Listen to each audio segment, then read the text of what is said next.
stay sharp. We don't know when those bastards will be back.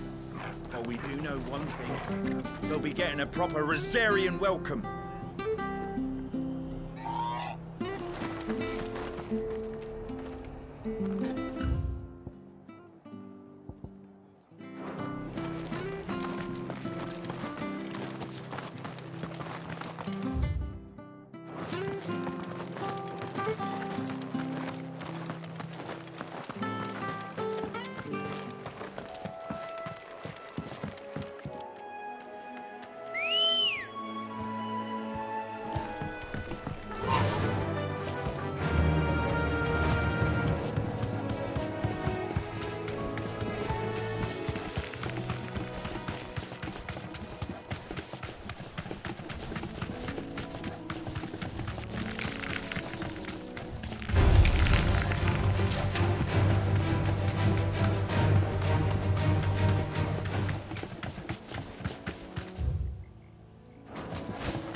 If it ain't the lad who saved my life.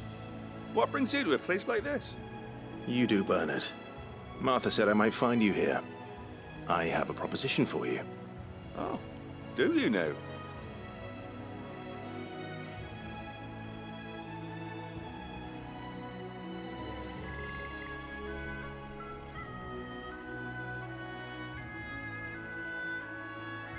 Building a workshop, you say? Well, that beats tacking boards to bridges, sure enough. And if Martha didn't mind me being gone a while, then neither do I. You just tell me where you want me. That's the spirit. I couldn't ask a favor, though, could I? Before we go? Of course.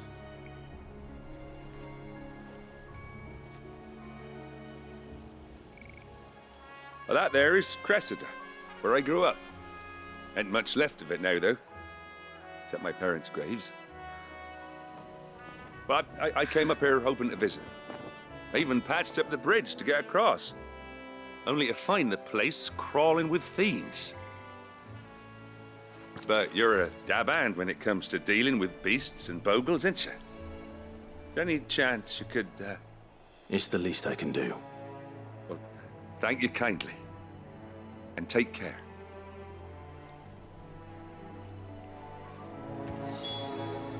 I'd be much obliged if you could rid the old place of nasties. And so would my ma and pa, I'm sure.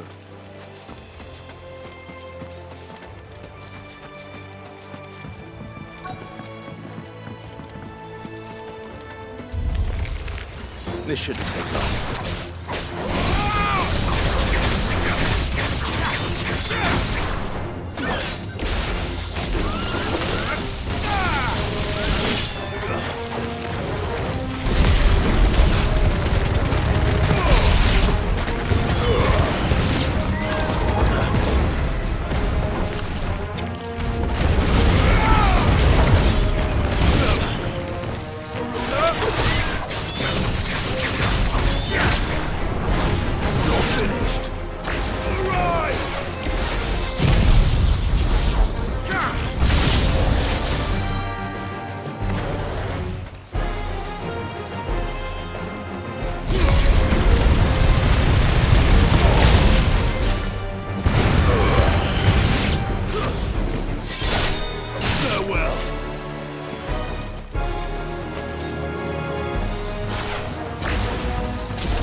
That should do it.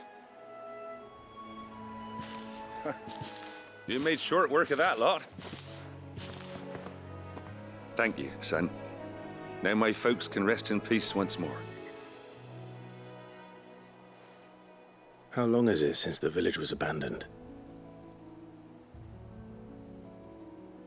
Oh, people started packing their things after the duchy fell.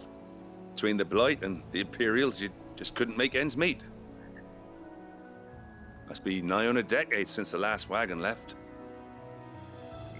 Though it may as well have been a century, looking at the place. This isn't the Cressida I remember. I'm sorry.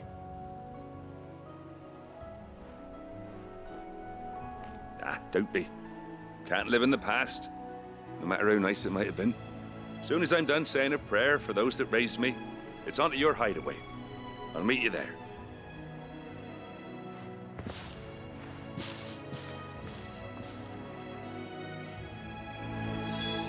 That should take care of Mid's little list. Better head back before she thinks of anything else.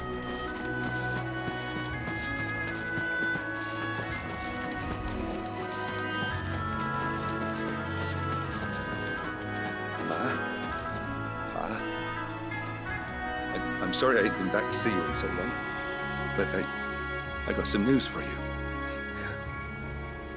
I'm to be wed.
Is it business or pleasure?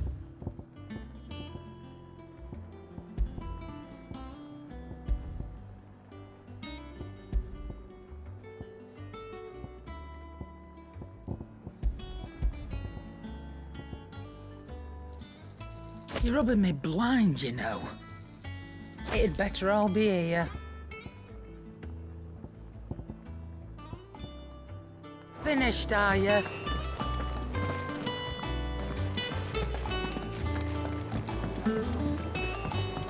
Jill looked white as a sheet when they brought her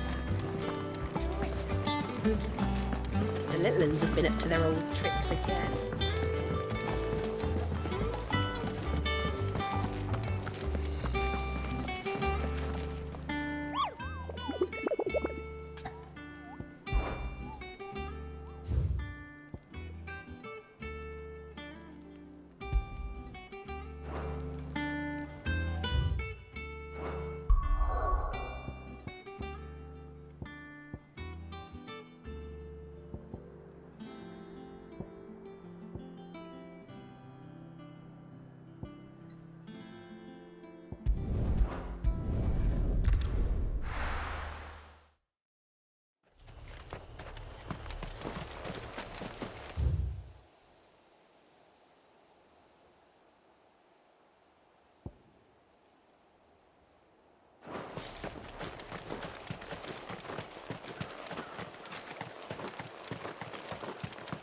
The victims of the Viceroy's culling have been buried.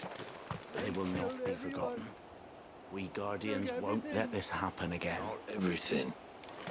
You still have your life. And it's up to you to decide what you do with it.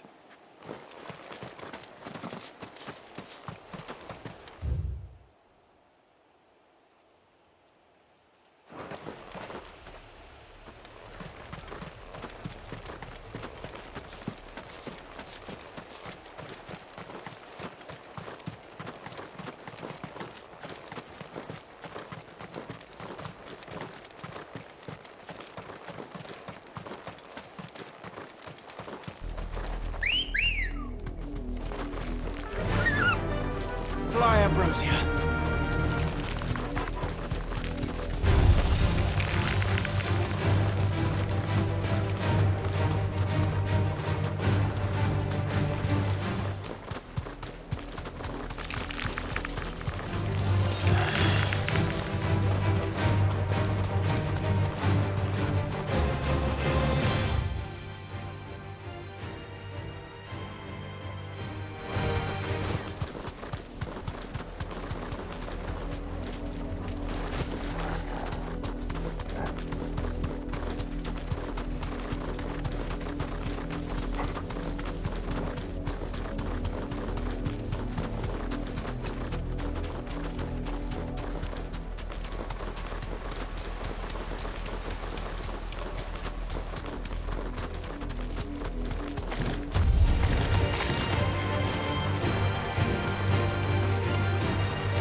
No mistakes.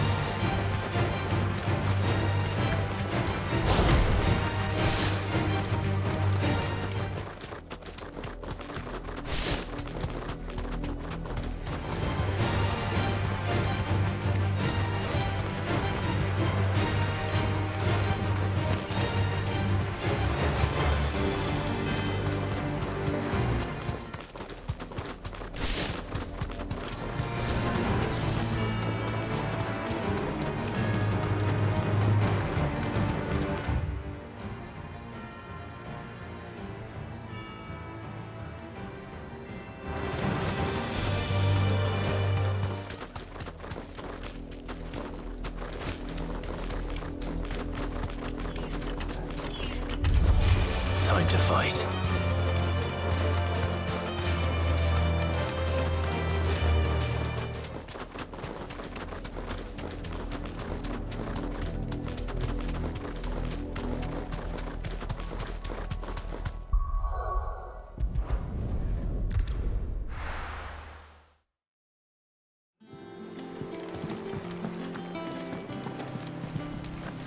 The little uns have been up to their old tricks again.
Ready, go?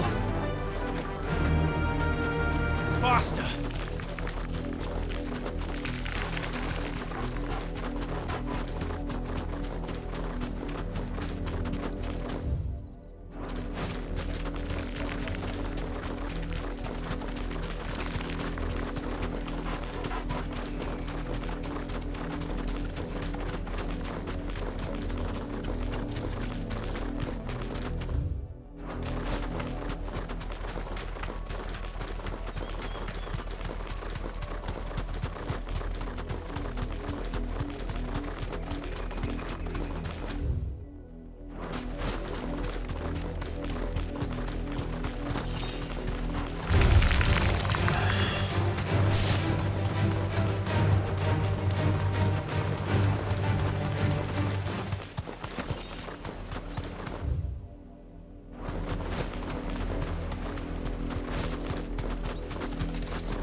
You deserve a rest.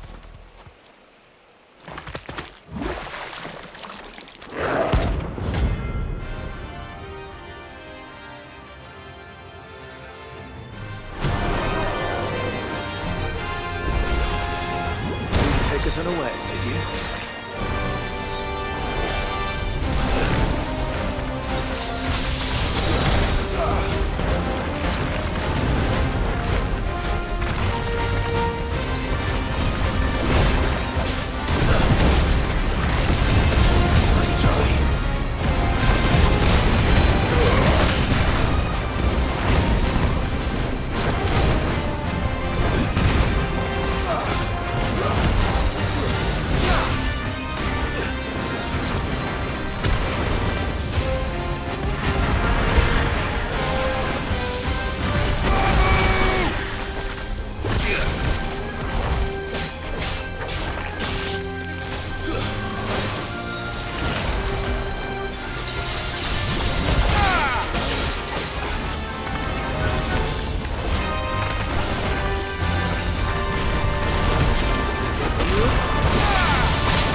It's dead now. Whatever it was.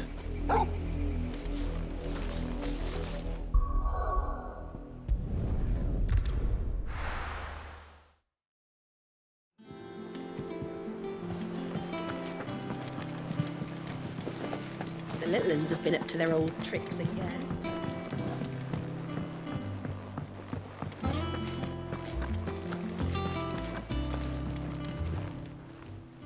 Fancy a look at the list, do you? Quick look. Think you can help? Oh, I wasn't expecting you back. Best of luck out there, Sid.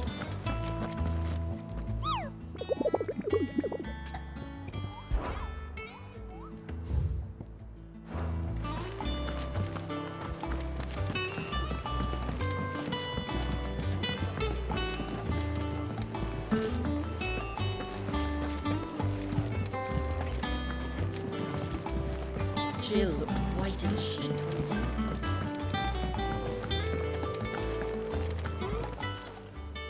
And what can I do for you?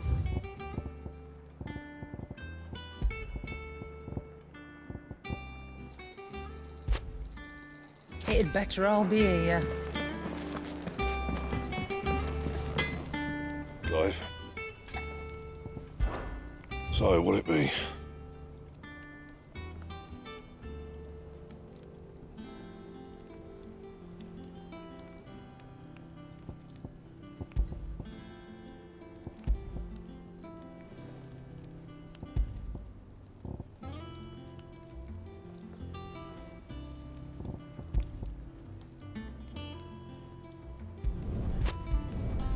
Not bad, if I do say so myself.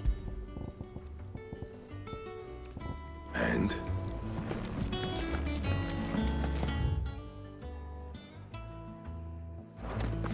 It's all right. Sid has nothing. We'll deal with it. Back, are ya? Summer storm, that one.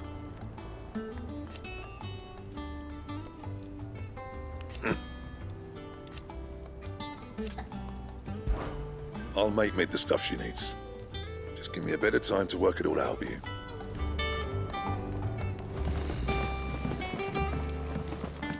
I can't wait to see what Mid's going to build us this time.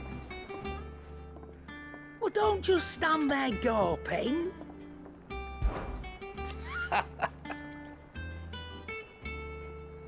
Quite the opposite. Like father, like daughter.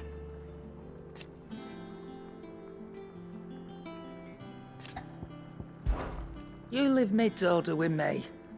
I'll send everything on to her when I've got it.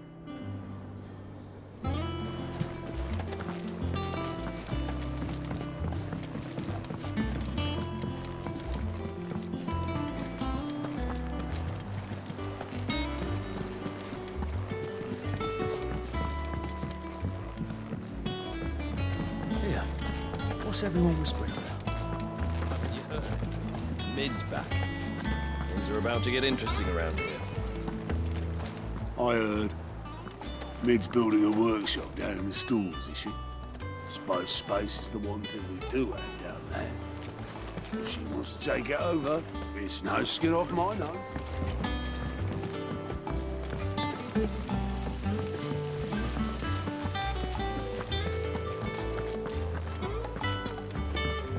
Shouldn't you be getting some rest, Sid? From what I heard, you earned it. But I want to help Miss Mididor with her experiments. And you can. As soon as you finish solving those equations.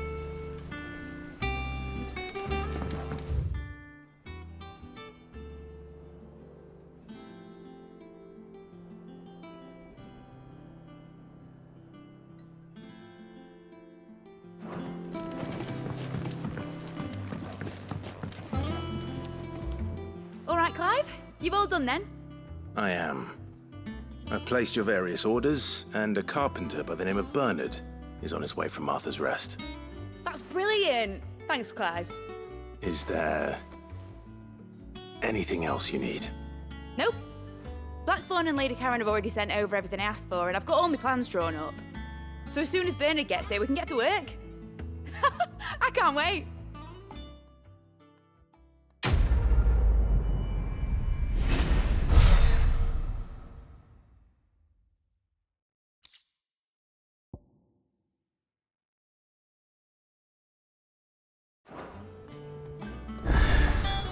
That's my good deed for the day done.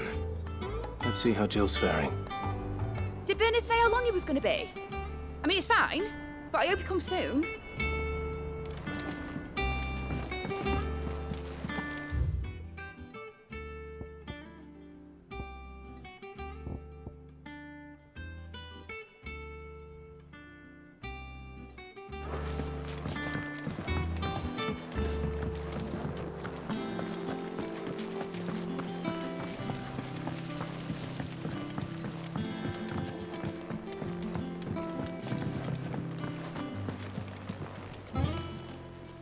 How are you doing? Anything catch your eye? Seen enough?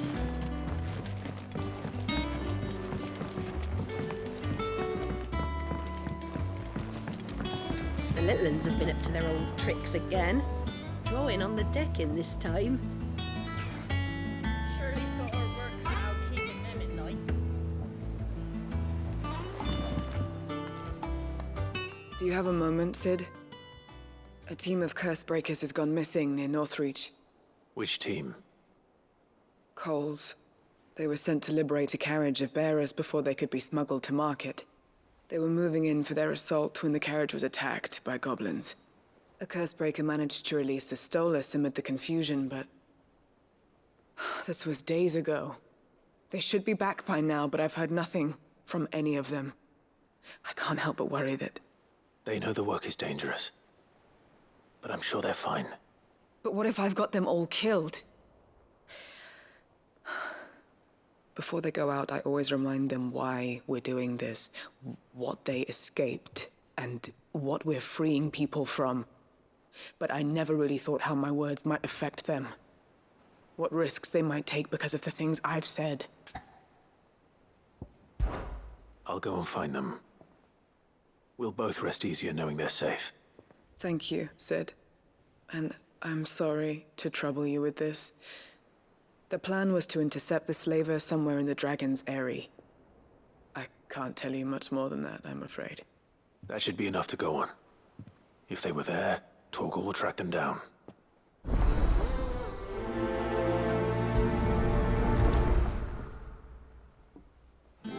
We're lucky that Stolas escaped the Dragon's Eyrie unscathed. Without it, we would never even have known that Cole's team had been attacked.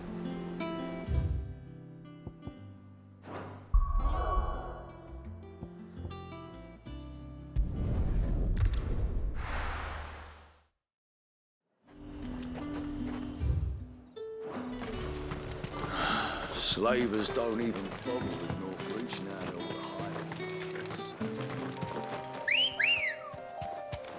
Come on.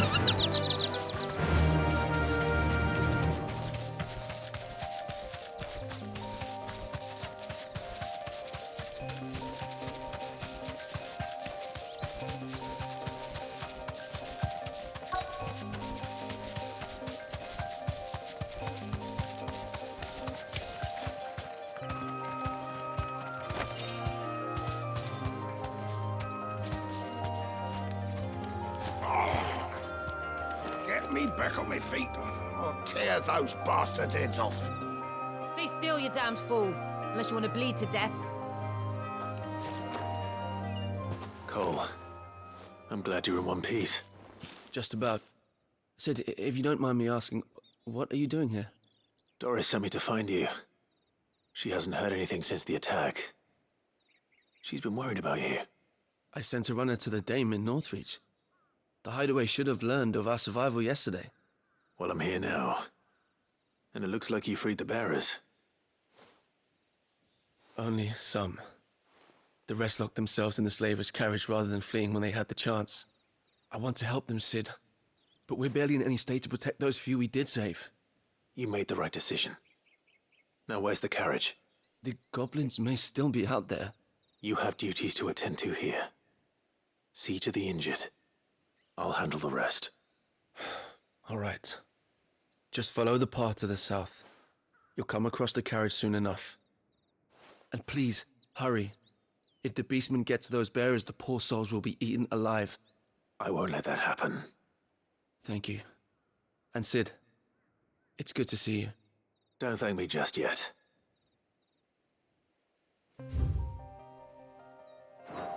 When the goblins drove off the Slaver's Guard, I thought they might be doing us a favor. Damn fool.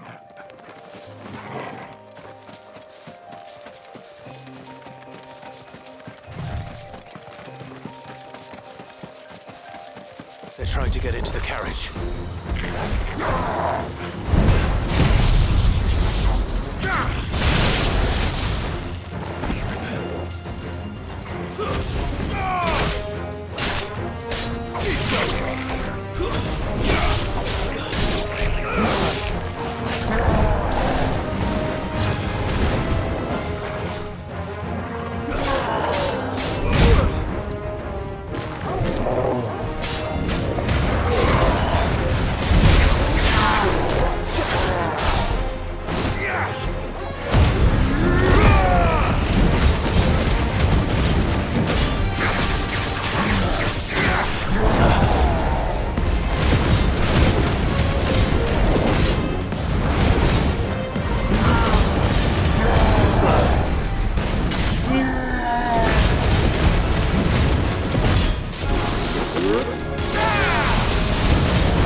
Who are you? A friend. Are there any more survivors? Why didn't you flee with the others? If the goblins had made it through that door, you wouldn't have stood a chance. Why should we run? One miserable death's no worse than another. Perhaps. But we're here to give you another choice. Freedom, safety. The life you've been denied. Come with us. Let us protect you. Sid, I couldn't just let you... You weren't too late then. Thank the gods. This man risked his life to save yours. To give you a second chance. Fine. Do with us what you will. What we'll do with you is take you to safety. After that, it's up to you. Your lives are your own now. You can leave the rest to us, Sid. We'll get everyone back to the hideaway. Thank you. I'll let Doris know we're expecting new arrivals.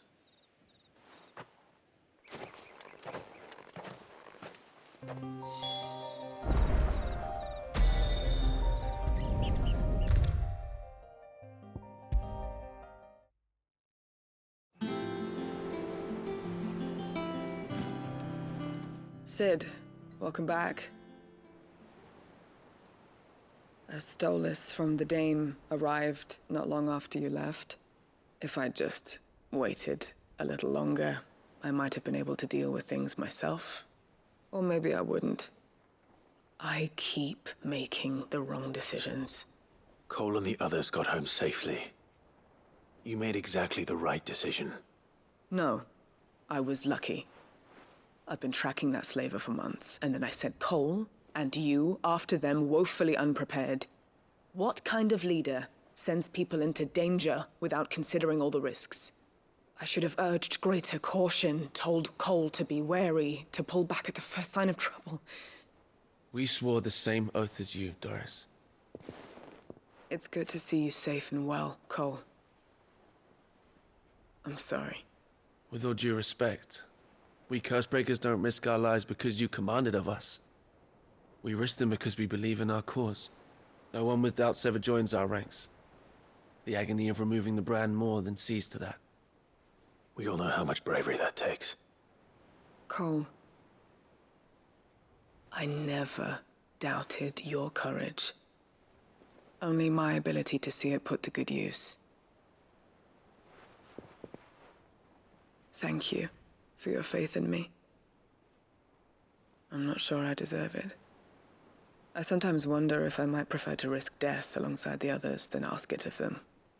But I'm a Cursebreaker. I swore an oath too. I have a role to play, and I must trust that I'm the right one to play it. You will. In time.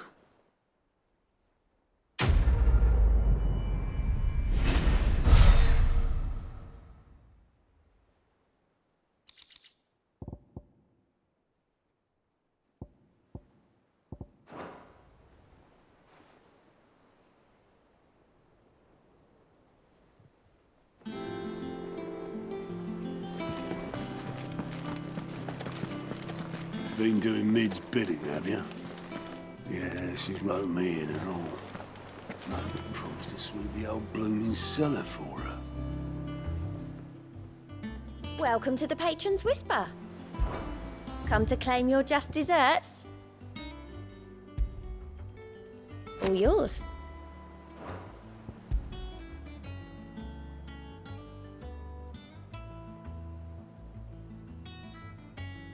All done?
Ah, Clive.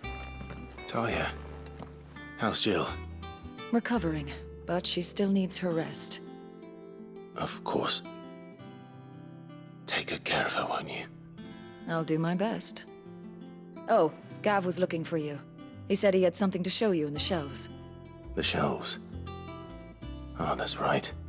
He went to ask Hippocrates about Torgor. He must have found something. Don't keep Gav waiting. He seemed excited. You have the look of a man with the twins upon his shoulders, Rodrigue.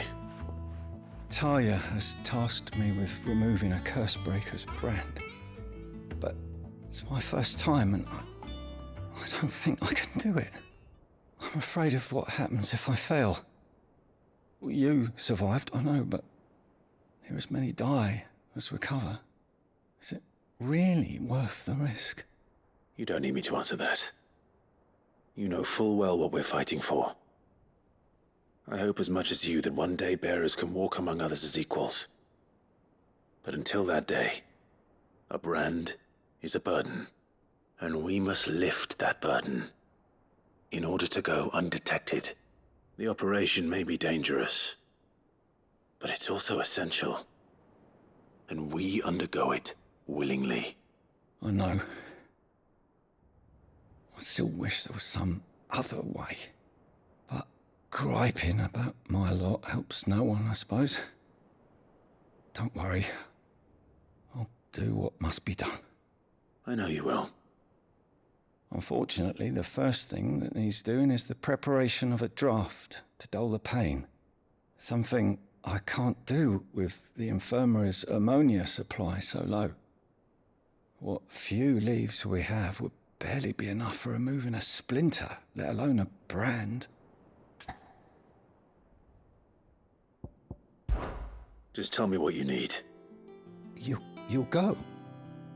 Oh, thank you. No one knows Herblord like Talia, and she swears by ammonia for easing pain. It's simple enough to find, if you know where to look. And fortunately for you, I do. Along the river near the village of Amber over in Rosaria. Just search for the bright blue blossoms.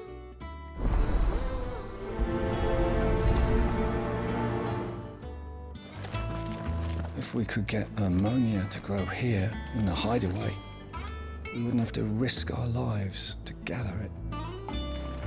I overheard your little chat with Rodrigue. It's good of you to help. I overheard your little chat with Rodrigue. It's good of you to help. I'm feeling a lot better, thanks to Talia's remedies. But she insists I rest.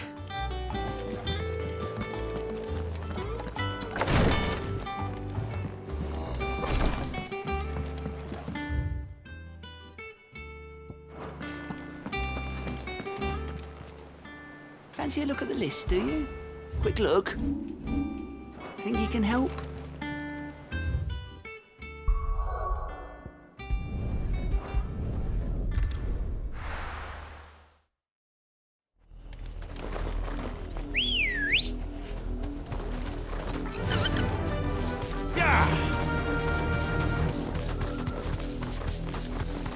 The river was easy enough to find. Now for those herbs.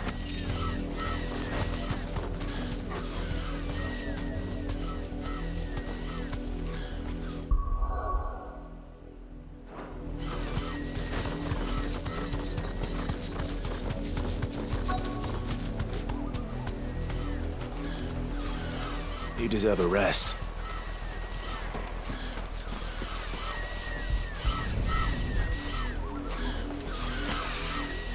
This is the only plant around here with blue flowers. I hope it's the right one.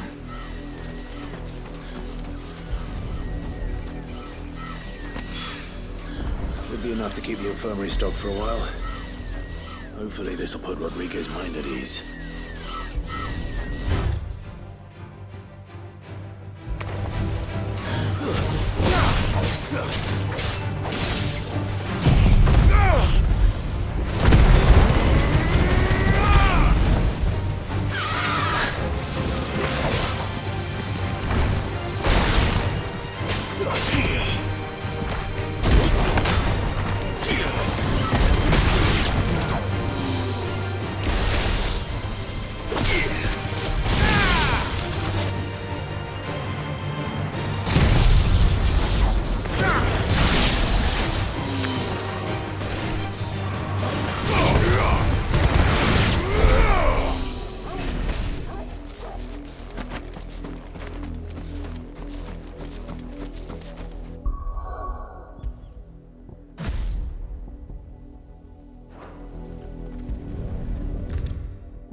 I hope you didn't have too much trouble finding the ammonia. Only the usual. Oh, yes. This is it. And more than I was expecting. I dare say the patient won't feel a thing. That is, unless I... You'll do fine. Taya trusts you, which means I trust you. The hideaway would be lost without skilled physicers like yourself. Thank you for the kind words. Truly. But I'm sorry. I'm still terrified. The brand is more than just ink on flesh. It's a death sentence. Milk of the wyvern tail lurking just below the surface of the skin. One ill-conceived incision, a single slip, and the poison fouls the patient's blood. Failure means death, and even success means tremendous pain. Days of agony as the wound heals. I became a physiker to help people, not to kill them. I don't want to kill anyone. Cursebreakers lead hard lives, and the operation is only the beginning. They toil in the shadows, risking life and limb, knowing their efforts will win them neither glory nor acclaim. And yet we have no shortage of volunteers. The day I decided that I would take Sid's name was the same day Taya took my brand. I remember. It wasn't long after we came here. What little medicine Taya managed to salvage from the wreckage of the old place had been used up treating the wounded. She begged that your operation be delayed until a new supply of antalgics was found. Procedure was even more dangerous back then. Only a few souls had undertaken it. Doris, Cole, a handful of other cursebreakers, and those who are no longer with us. Those who lost their lives in the process. It wasn't something to be done lightly. No. But it was something I had to do, if I was to take Sid's name. He always led from the front, and never asked anyone to take a risk for his cause that he was unwilling to take himself, even if he knew that it might cost him his life.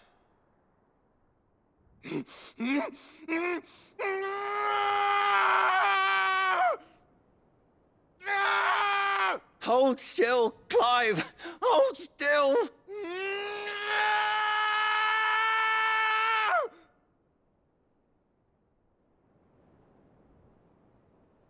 I knew there'd be pain. That I might not survive. And I was afraid. But I also knew that if I didn't overcome that fear, that pain, then I would never be able to call myself Sid. I didn't know. We all want our brands removed. But it's a decision each of us must make for ourselves, on our own terms. Rodriguez, I know your work isn't easy, but neither is going under the knife. Be a shoulder for your patients to lean on. Stay strong for them. You sound like Taya. Do you know what she once told me? It's natural for a patient to feel like they're suffering in solitude. And it's a physiker's duty to see that they don't. Thank you for helping me remember that. I won't falter. Not again.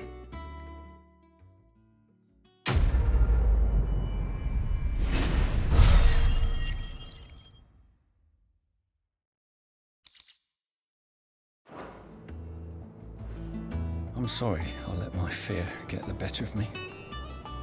I'm ready to be stronger. For the hideaway. For all of us. Damn the bastard who thought to mix branding ink with the foulest poison known to man. Since then, bears have only ever had two choices. Court the crystal's curse in service of their masters, or defy the brand and suffer the wyvern's wrath. Either way, it's an agonizing death.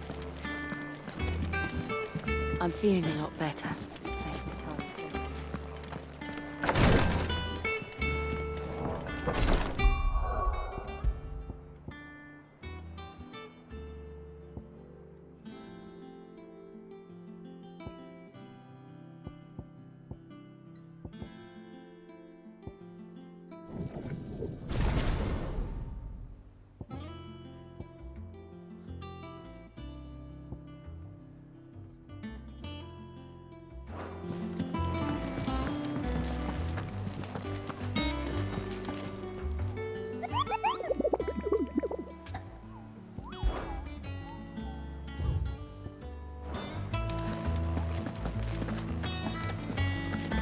Been doing Mid's bidding, have you?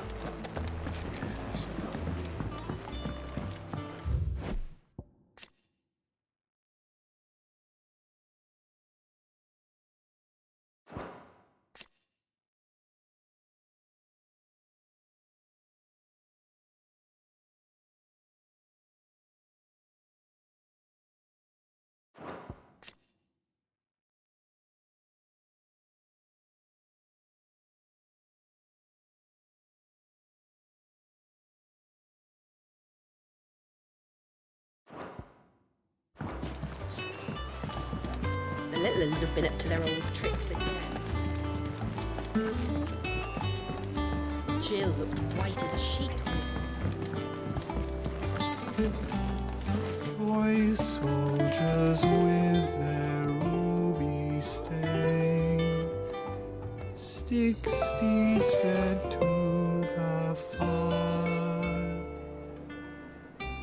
shall never burn away the pain till one man tops the pyre. Ivan's newest dish is a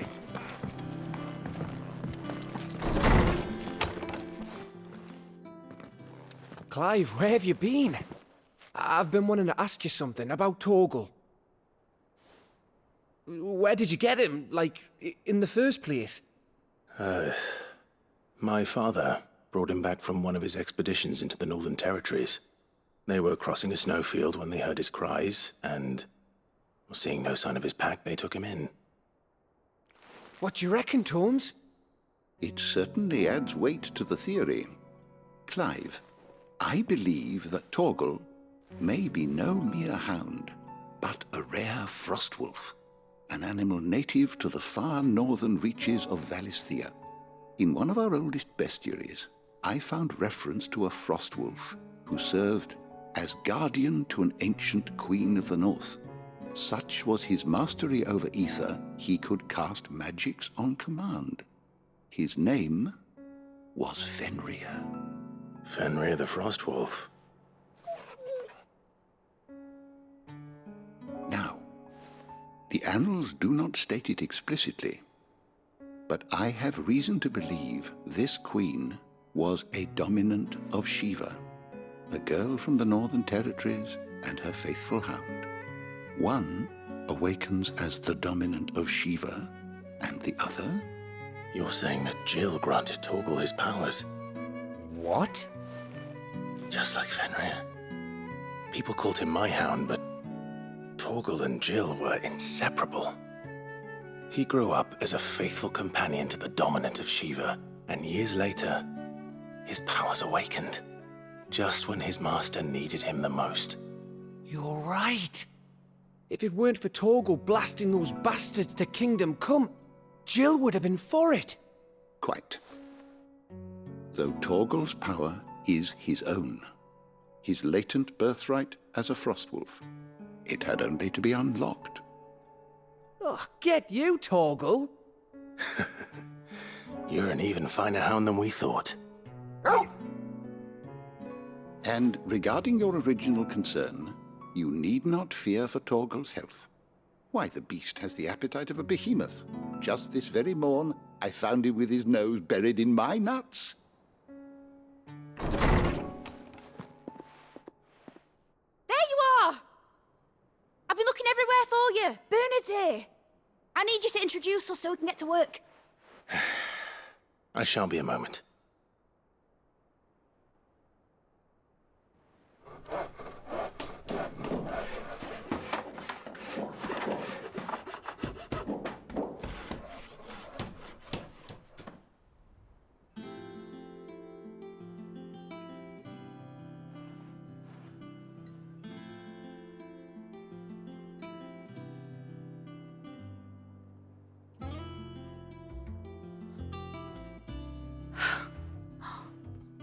Isn't it brilliant? It is. Well, I couldn't have done it without you. You and everyone else. But I promise I'll pay you back. I'm gonna work my fingers to the bone for you lot, starting right now. Just you wait. I'll make wonders like this world's never seen.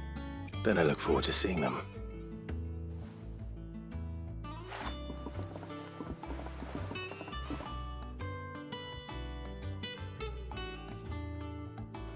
Now that that's settled, I wonder if Vivian's made any progress tracking down Kupka.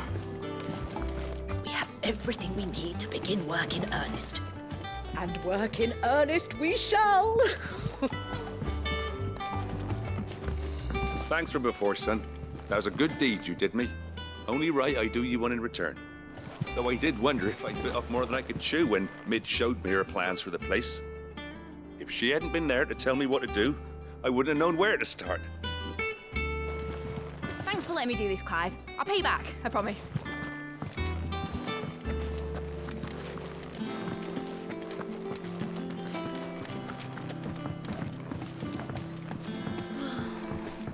I wish Miss Midador would let us help her with her dungeoneering. I wonder what she's going to dungeoneer next. Let's go and ask her.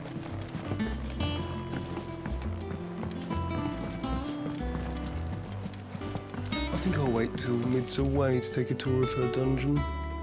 Don't want to get roped into her experiments. Blackthorn may be the manliest of men, but he does lack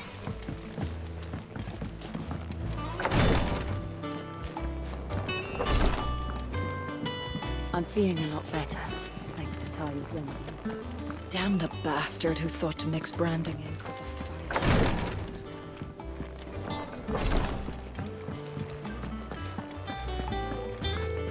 Finally got Mid out of your hair, have you? Enjoy the quiet. Doubt it'll last long. How goes the hunt for Kupka? Largely in circles. We have myriad sightings of strange soldiers in unexpected places, but nothing definitive as yet. If only we knew for certain by what route he left Rosalith. Well, keep at it. If anyone can piece this puzzle together, it's you. And I'm willing to wait as long as it takes.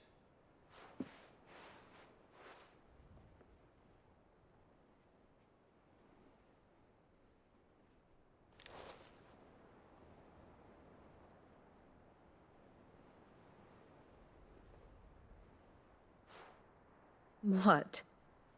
Here? Would that be a problem? Do you know, Clive? I believe it a mercy that you didn't inherit your father's throne. Your poor people would surely live in fear of you. You have nothing to worry about on that front. I won't be claiming his crown. That is a relief. Clive, have you got a minute? We, have a guest. A guest?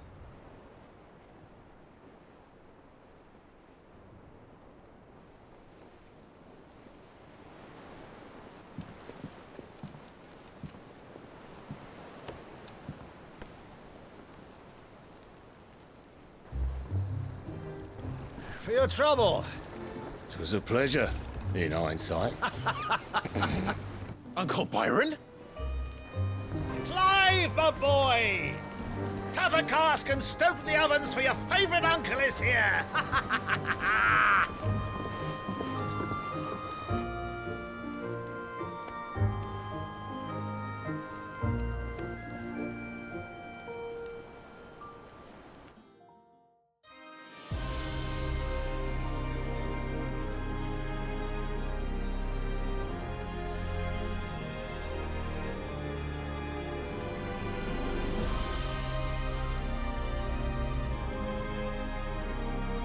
Dalmekian government sues for peace. How shall we respond? If they're willing to accept their fault in the matter, I see no reason to refuse them. Still, we must insist on substantial reparations. Twinside stores are not as bottomless as reported. Aye, and we have many more mouths to feed.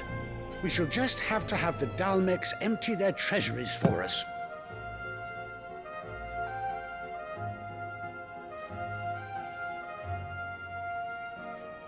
Of course, none of this would have been possible without your timely intervention, Prince Olivier. Indeed, I doubt any of us would have had the courage to trade words with the mighty Titan, nor less the wit to win him over. The Empire owes you a great debt. May the blessing of the crystals go with you, Your Highness. May the blessing of the crystals go with you. Very good.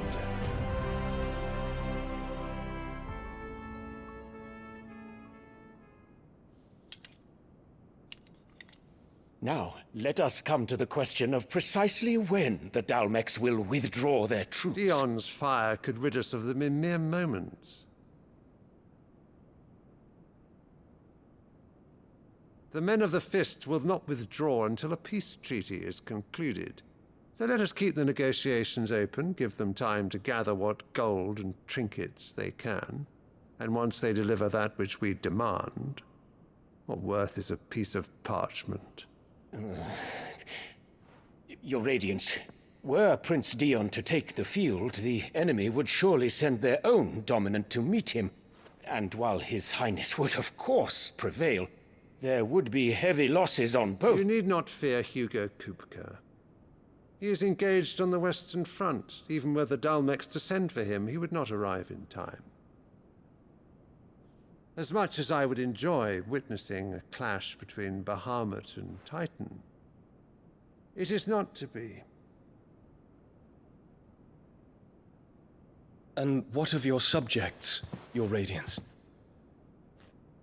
If the fighting spread to the city proper, the people would bear the brunt of it. There will be losses, it is true. Yet for every citizen who falls, another can be bred.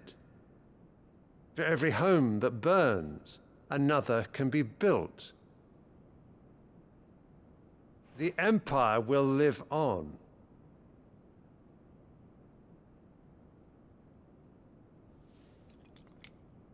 Dion? Yes, sire.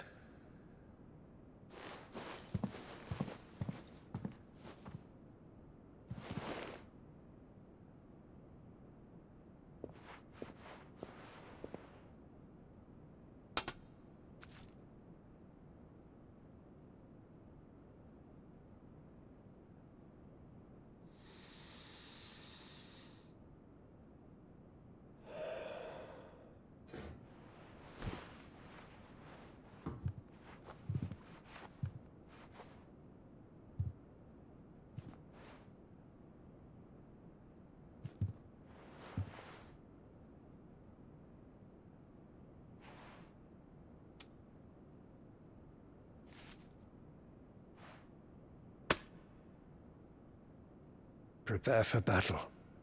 But sire... Do not make me repeat myself.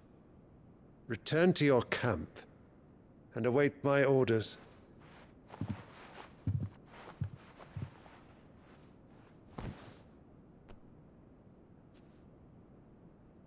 If that is your wish, Your Radiance, I shall depart at once.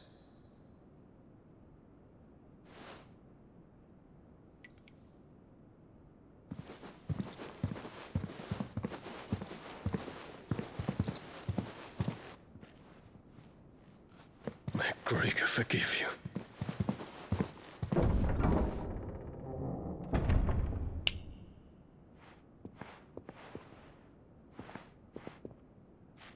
What do the astrologers augur? The stars are in agreement, Your Radiance. The shadow of treachery hangs over Prince Dion.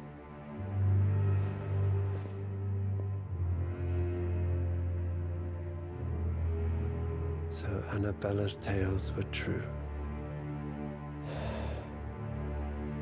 You disappoint me, Dion.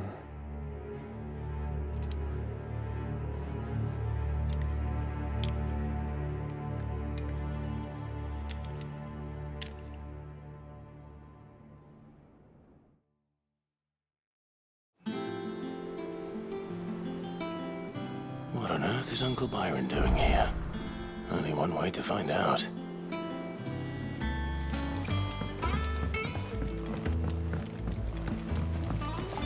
The little ones have been up to their... It's just one thing after another around here.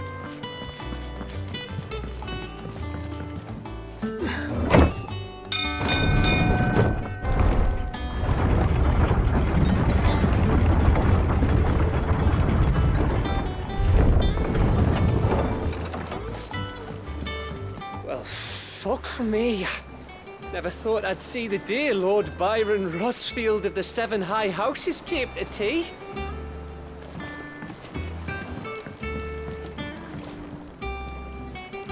Ah, my dear nephew. How I've missed you. How did you find this place, Uncle? Through the good offices of young Sir Wade. He really is the most helpful fellow. As are you, I hear. The Guardians and those they freed tell the most outlandish tales of your heroics in Rosalith. Which is why I came, to learn the full truth of the matter. Sort the fact from the fiction, so to speak. You were working with the Guardians of the Flame to evacuate the people of Rosalith to Port Isolde. I was, aye. Then I have questions for you. Please, come inside, Uncle. Gladly. You there? There are 2,000 gold talents in those chests. See that they're added to my nephew's coffers, would you? 2,000?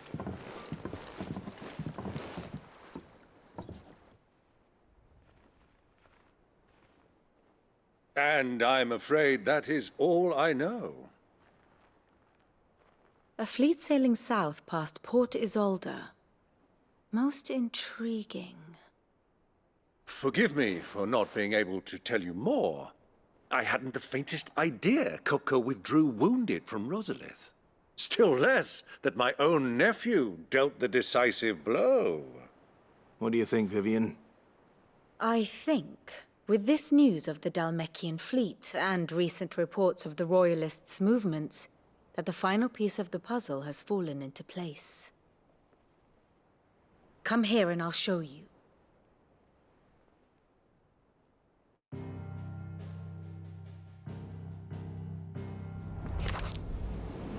It is known that Kupka's forces entered Rosaria via its unguarded coast. So can the same be said of your visitors from Waloed? Certainly, her Royal Navy is famed for the efficiency with which it bears her knights from one battlefield to the next. And in the Einherjar, or Black Galleon, she boasts a vessel nigh as swift and every bit as feared as the kingdom's legendary cavalry. A fitting flagship for a land apart, her naval presence being crucial to her ambitions beyond Ash. Yes, it seems safe to assume that the Royalists did indeed enter Rosaria from the sea. So then, had you a vested interest in Titan's survival, whither would you take him? Why, home to Drake's Fang, a place rich enough in ether to conjure the magics needed to mend his hurts. But would that not entail an arduous voyage around the southern cape? Let us say that the Royalists did put ashore with a mind to spirit Kupka away from under your very nose. Could that truly have been their plan for him? To load him aboard one of the ships flying Republican colors sighted off the coast near Port Isolde.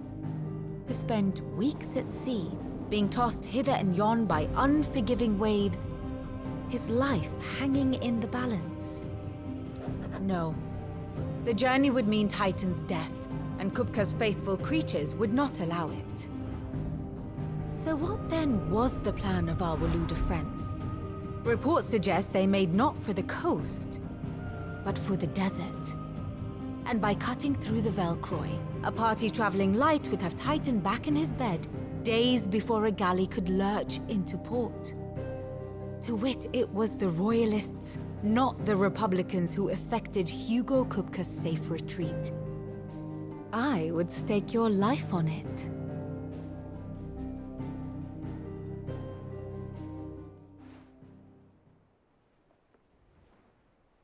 So it was the Waluders who spirited the wretch away. Now I think about it, there was something a little strange about the ships I saw. The men seemed almost crestfallen, as if in mourning, as if they believed, or were made to believe, that their master was dead. You have a keen mind, Lord Rosfield. And you have your answer. To find Kupka, you have merely to follow the Royalist trail across the Velcroy. It may well have gone cold by now, but as they say in the Republic, all roads lead to Drake's Fang. Allow me to accompany you part of the way. As luck would have it, I had intended to journey Canverward on business after visiting you here. The Fang would be but a short detour. I'd be glad of the company. Give me a moment to make ready. I need to tell my friends what we've learned, and where we're going. Very well, but be quick about it, my boy. Time waits for no man.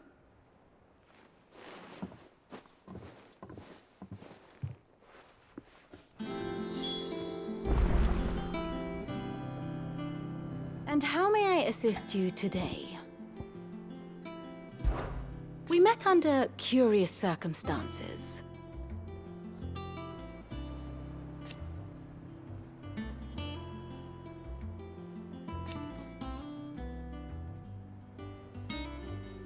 Naturally.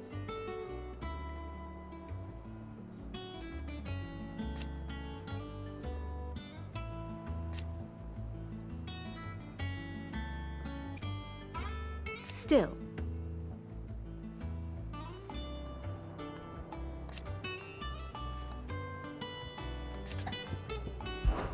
Lord Byron Rosfield. I heard tell.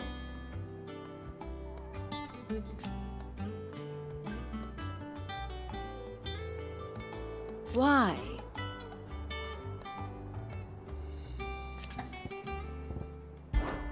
Allow me to educate you. Study it well, Clive.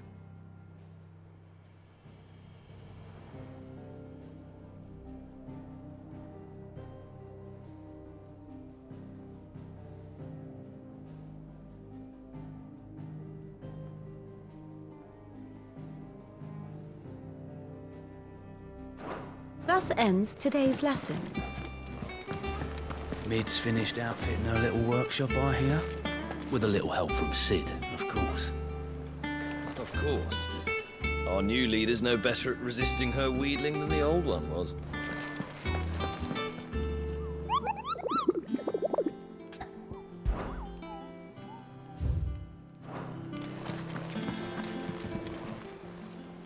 How are you doing? Anything catch your eye? Otto, Kupka's at Drake's Fang. I'll be leaving before sunset. You're not going in there alone, are you? Don't worry. I'm not going there to destroy the Mother Crystal. All I'm after is Kupka's head. I won't risk any more than I have to. I promise. The Lancer and the Fang are all Kupka's personal fiefdom. You have any trouble on the way, you ask for Rosina Dalamil.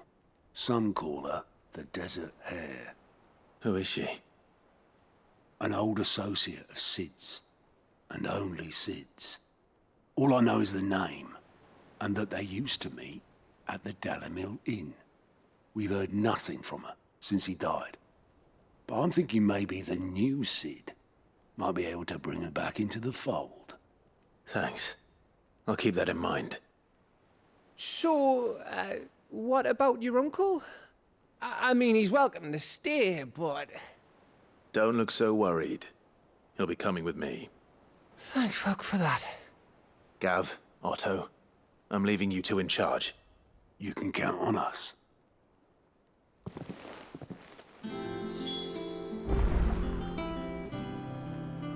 They call Rosina the Desert Hare on account of how little escapes her ears. That and her habit of bolting at the first sign of danger. But if she knew Sid was looking for her, she might just be tempted back out of her burrow. What's wrong, Gav? It's this gold your uncle gave us. Are you sure it's all right for us to take it?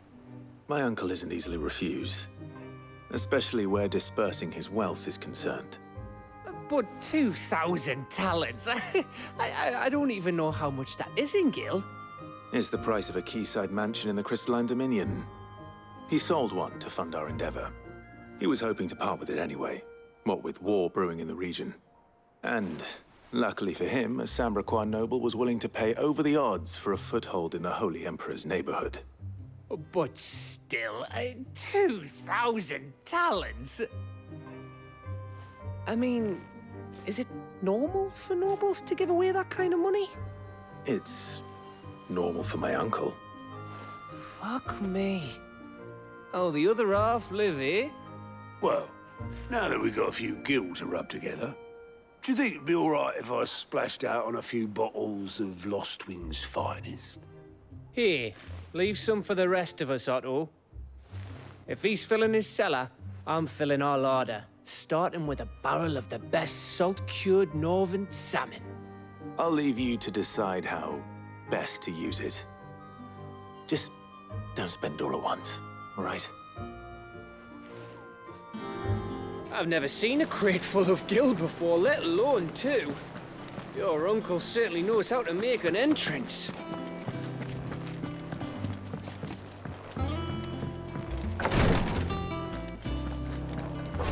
Jill's staying here, and that's that. I should have never let her go with you to Rosalith. I'm fine, Clive, really. I just need some rest.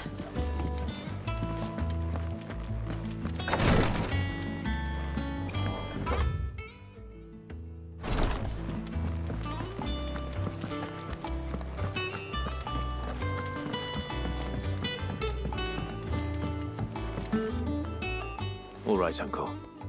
I'm ready to depart. Shall we? We shall. Come, let us away to adventure.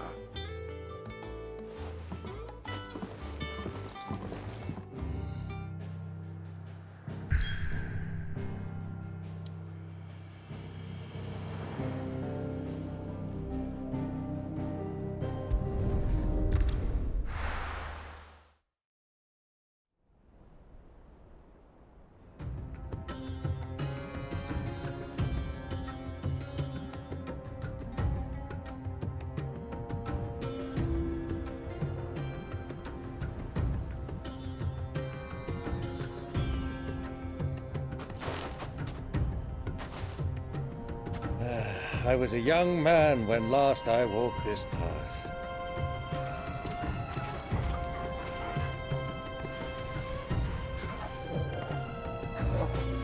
There's an old trading post not far from here. The road to Drake's Fang leads through it. The trading post it is.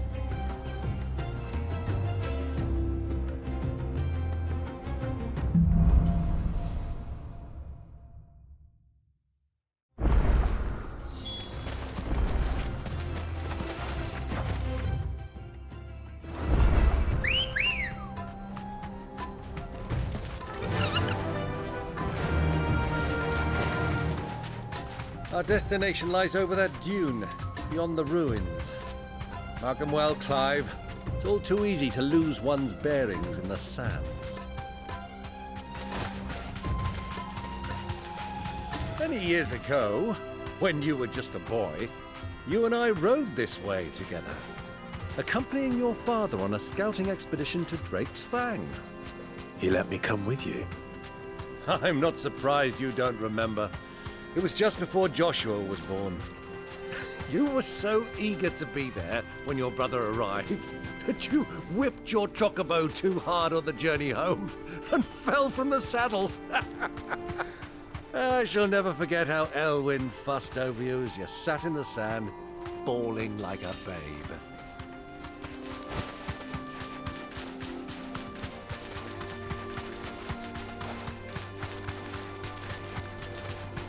Who do you think those soldiers were in the inn? Friends of friends.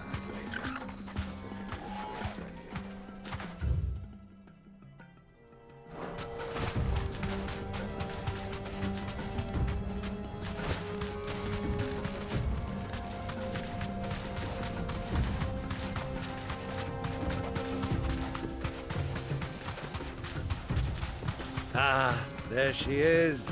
The good old Dalamil Inn. Do you know, this heat has given me quite a thirst. Quick drink before we press on?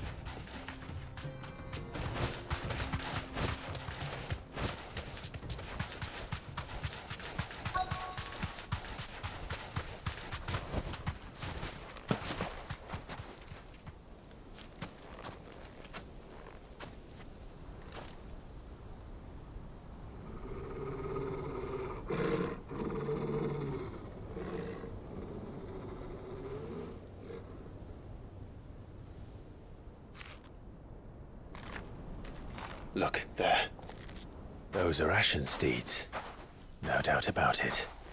And such a long ride from Stonehair.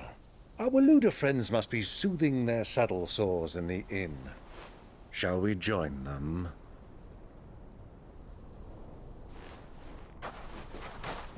Run along and play now, Torgal.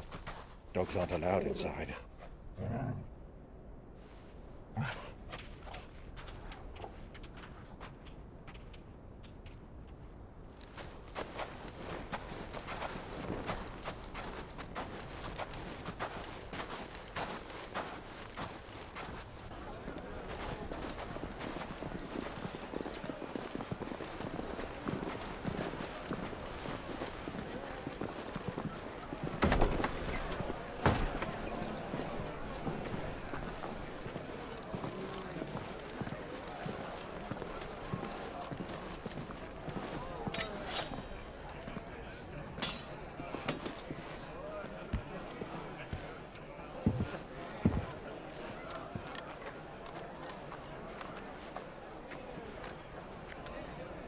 Good day to you. Eating?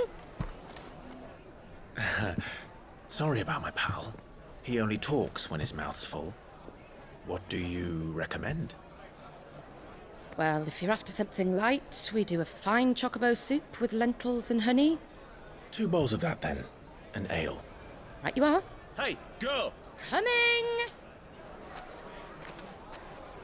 Your pal? Would you rather be my squire?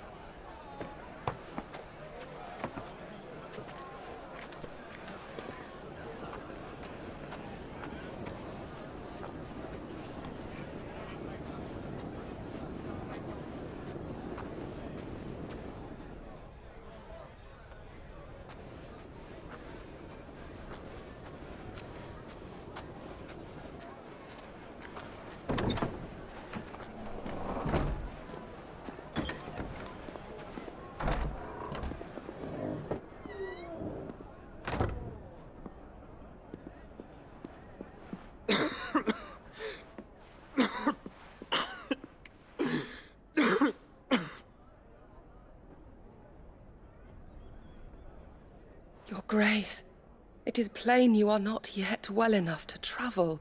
If you would only let me take you to someone who can better attend to your ills. No, we must press on. Prince Dion has returned to his camp and will soon depart for the front. I must speak with him at all costs. Miss this chance and I may never get another. You do understand that? Yes, Your Grace. But you must at least agree to take your medicine. I'll fetch you some water.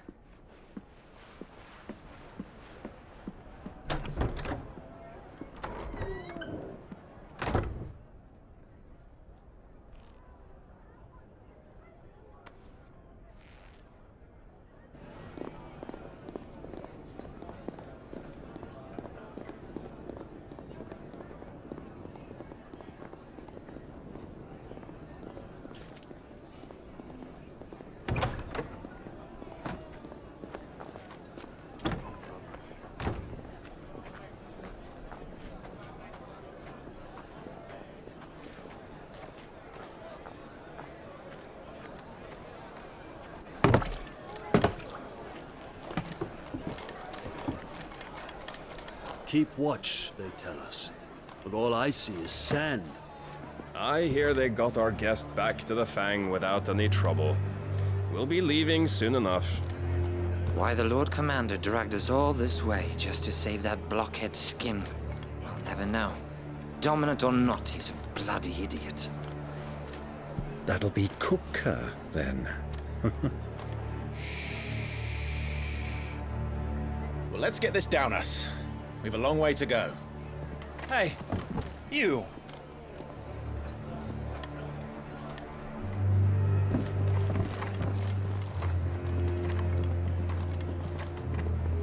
Uncle? Sorry.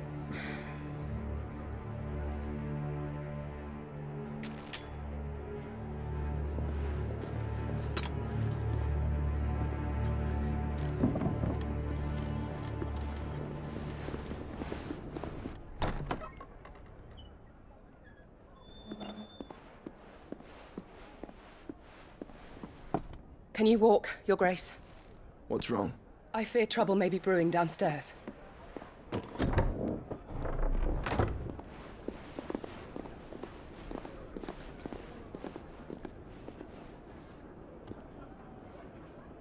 You two are travelers, are you not? Me and my companions are strangers here.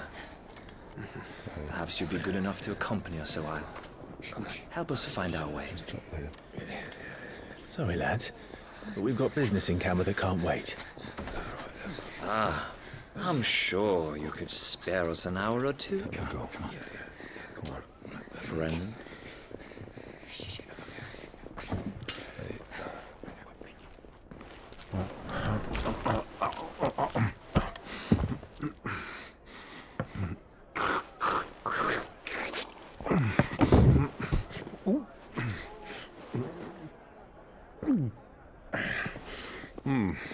I'm afraid we don't have a moment to lose. Stay back, Uncle. Gladly.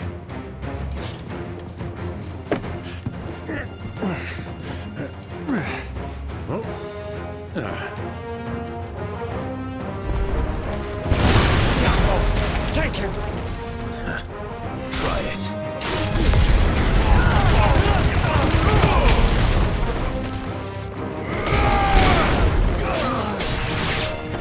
Bravo, my boy! Just like that! It's finished.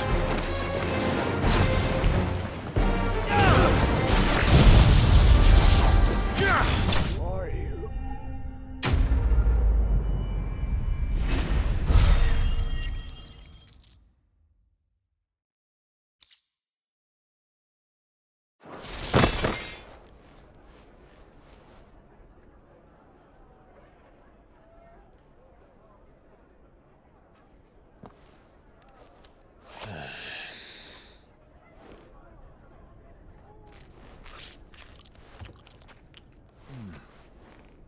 For your trouble.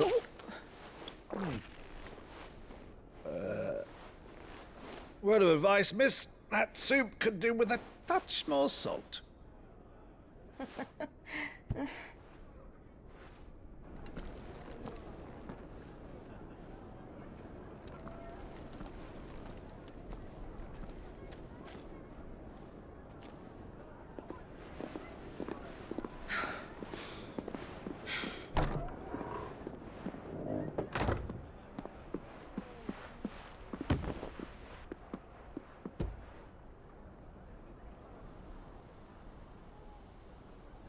Now's our chance.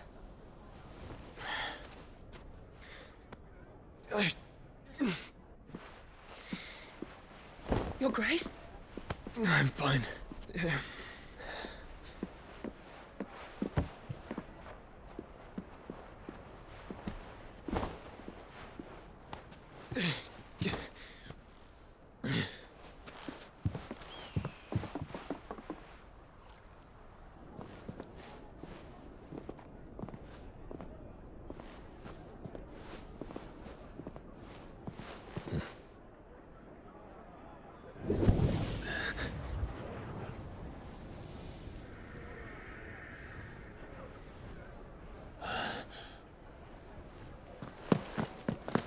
Clive?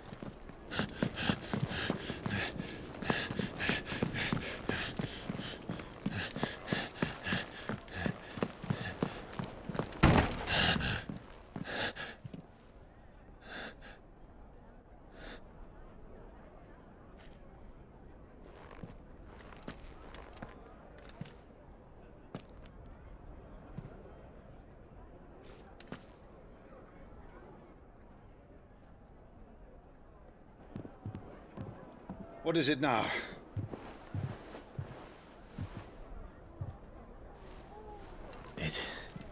It's nothing. Let's go.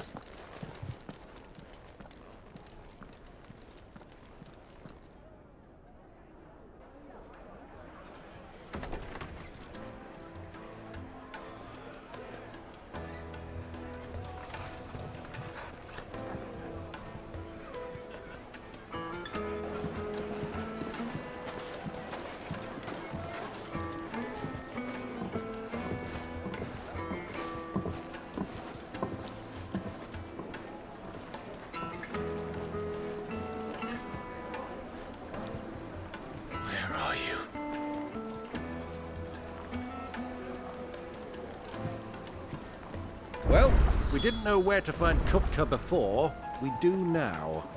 The Royalists said it themselves. Their guest is in the Fang. We should press on before any more of their friends turn up.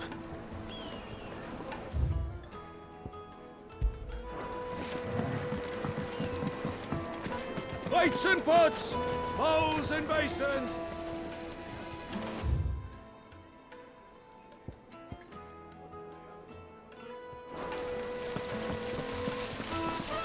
Look, Father! Hot water! Where are the bearers who heated it? It wasn't heated by magic. It comes out of the ground like this. This town is truly blessed. The bustling markets, the healing waters, and all under the watchful eye of Lord Kupka, who stands ready to crush any threat that might face us. How about a hot bath to soothe the aches and pains of the road?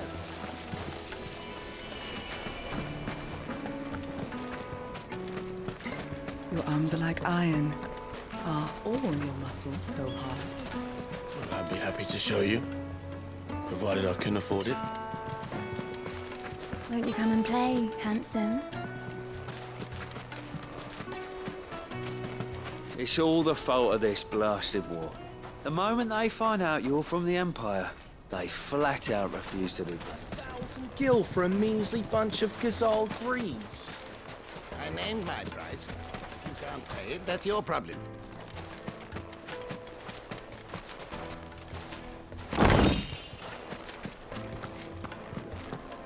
Fucking men of the wrong. Anytime they pull their snouts out of Kupka's trough is when they want to lord it over us.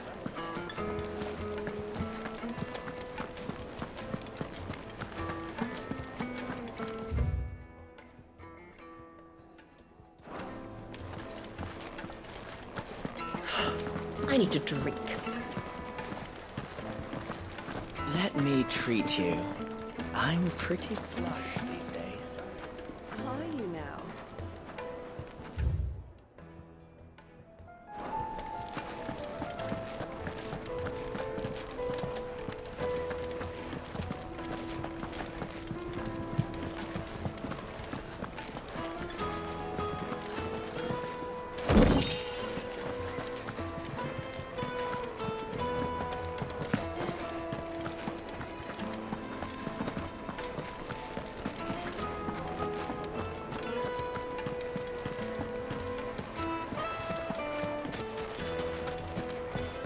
Why is the tavern shut?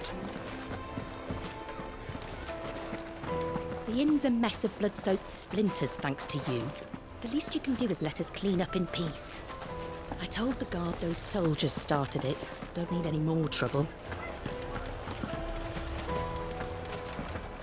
Another fight, is it? Some people can't handle their drink. Sorry, but the master's not here at the moment. All orders have to go through him. You could melt butter in that furnace, get it stoked. Right away.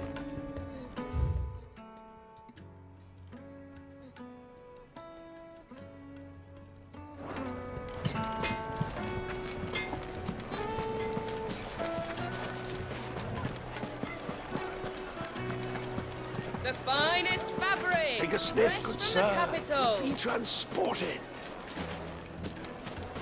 Fresh bread, warm from the oven. Here, have a taste.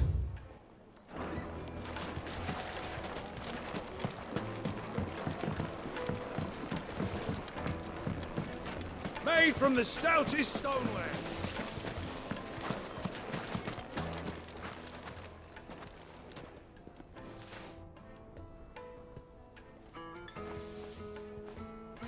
Ah, they've closed the road.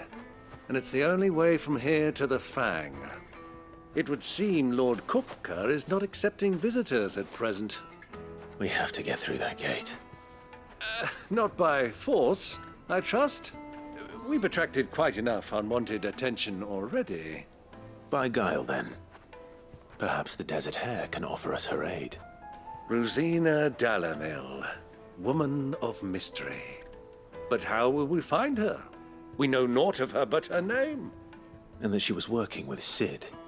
Sid's other collaborators have all been people of means, the wealthiest and most successful members of their communities. I'll wager this Rosina Dalamel is the same. That would certainly help to narrow the search. We need only inquire as to who is in charge of the town. And that's exactly what I mean to do.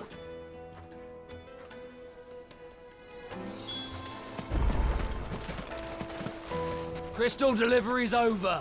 Get back to your homes. The gate is closed by order of Lord Kupka. Any attempt to gain passage to Drake's Fang will be punished with arrest and incarceration. Are you looking for something in particular?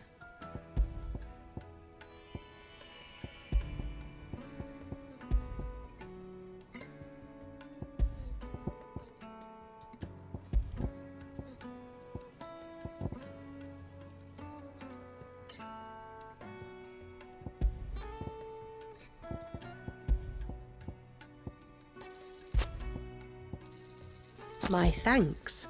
Here you are. An excellent choice. Looks like we won't be getting back to Drake's Fang anytime soon. Well, it's not like we've got a reason to. Whatever this emergency is, they've shut down the whole mine for it.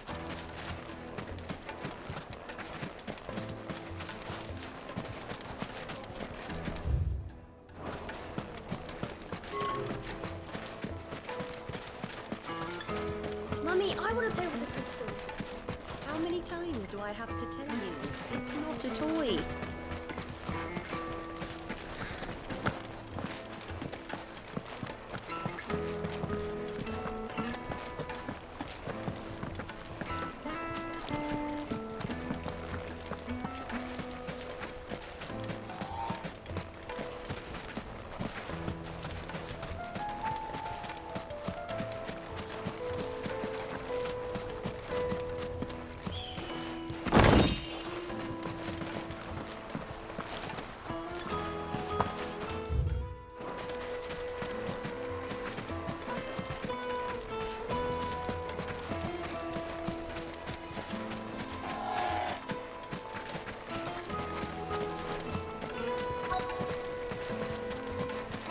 Light it, for Gilbert's sake.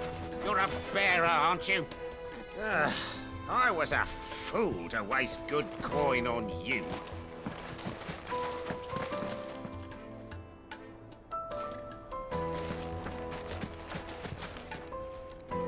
Anything I can help you with, travelers? Allow me. My good man, we represent one of the oldest and greatest trading houses of Port Isolde. We're seeking to expand our business in the region and would very much like to make the acquaintance of Dalamil's leading entrepreneurs. If only we knew where to find them. Well, we're best known for our baths, our markets, and our smithies. I suppose you could do worse than start your search at one of those. Thank you. You've been most helpful. Oh, you wouldn't happen to know a lady by the name of Rosina Dalamil, would you? No, I can't say I do. Well, thank you all the same. Dalimil is famous for its spas, its markets, and its smithies. Somebody at one of those might be able to help you.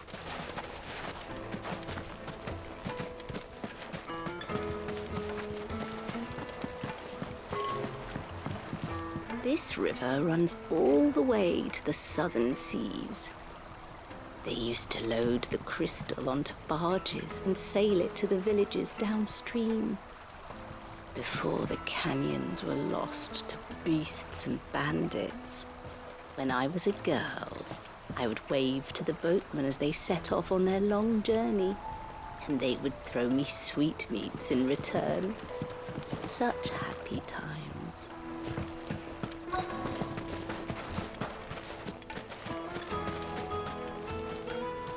What do you want? Can't you see I'm busy? I won't keep you long. I'm looking for someone. A woman by the name of Rosina Dalimil. Do you know her? Never heard of her. Is that all? One more question. If I wanted to find the richest trader in town, where would you recommend that I look? Oh, that's easy. The Briar's Kiss. Won't find a finer smithy this side of the strait. The owner's only a young sprig, but he's got all the right ideas. The Briar's Kiss, you say?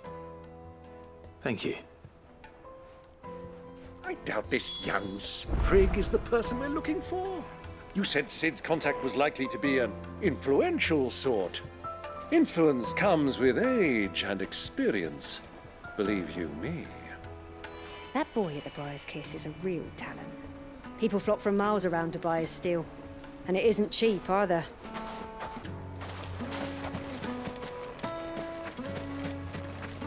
Light it, for Gilbert's sake.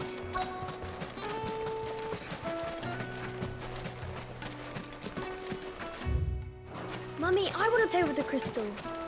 How many times do I have to tell you? It's not a toy. Can I help you? Yes, I'm looking for a woman by the name of Rosina Dalimil. A long-standing pillar of your community, I believe, from old trading stock. Then you should ask Ferda. He's been here for years. Knows the place and its people like the back of his hand. And he's in with all the old merchant families. Try the baths. That's where you'll usually find him. Thank you kindly. Ask for Ferda at the baths. If this woman you're looking for is still around, you'll know where to find her. Well, it sounds like we have our man. Perhaps. Let's go and find out exactly what this Ferda knows. Sweet incense! What? Excuse me. Are you Ferda? I am. Can I help you, travelers? I hope so. You've lived here for some time, is that correct? Do you know Rosina Dalimil? We believe she may be a trader of some renown. And what business do you have with the desert hare? She was a close friend of mine. I was hoping she might be able to help me. Very well. Go to the bordello. I'll arrange an introduction. I know who you're looking for. Go to the bordello and wait there. This town is truly blessed. Do you think we can trust him? Only as far as I think he trusts us. The juiciest meat from greens-fed birds. One bite and you'll for more. Yes, they're quite sort. Another fight. Sorry, but the master's not here at the moment. All orders have to go through him.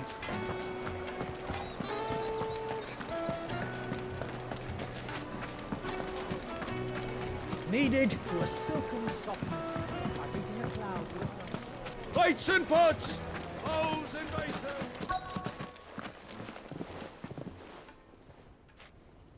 So you're the ones who've been sniffing around. I beg your pardon? Don't play the fool. Stick your nose in our business and you're likely to lose it.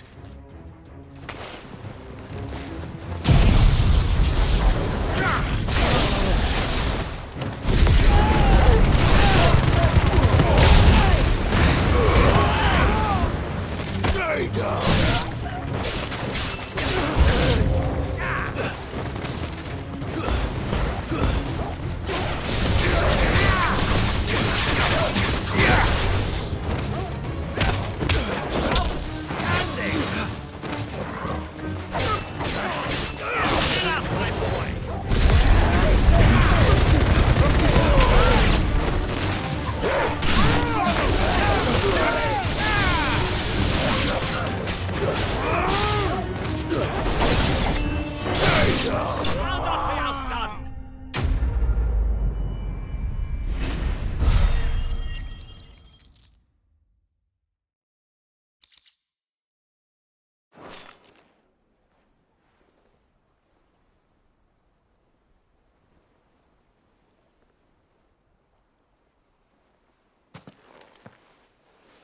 Who are you working for?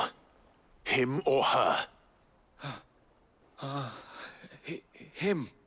The boss. He wanted us to test you. Though one could hardly call that a test. Lord Ferda? Look what the cat dragged in. Your skill with the blade is rare indeed, my lord. A fitting talent for an outlaw. You know who I am. So what now? Call in the Men of the Rock and collect the bounty? That isn't my decision to make. Our work is done. Take him to meet his precious Rosina. She will be interested to make his acquaintance. Yes, my lord. To the Lock of Leisure, then. To the Lock of Leisure.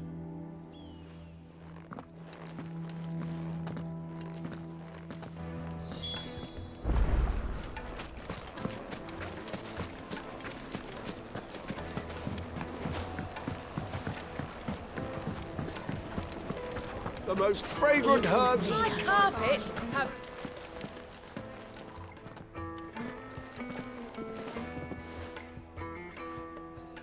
Is this the place? Lubor's Forge, the Briar's Kiss. Ah, so it was the young sprig after all.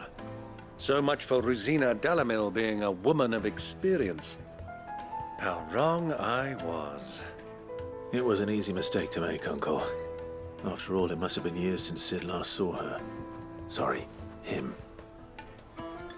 Whoever this Lubor truly is, he's clearly a man of means. I'd say he deserves our respect. See that he gets it.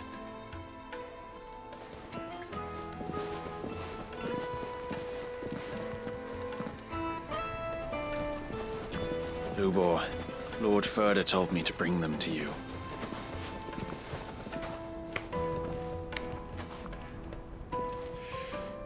My boys tell me you're in need of assistance. Sid the Second? I won't waste your time. I need passage through the south gate.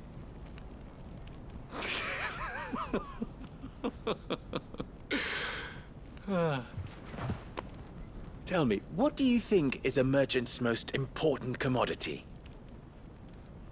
Why, trust. Everyone knows that. Without it, you have nothing. And nothing is exactly what you have.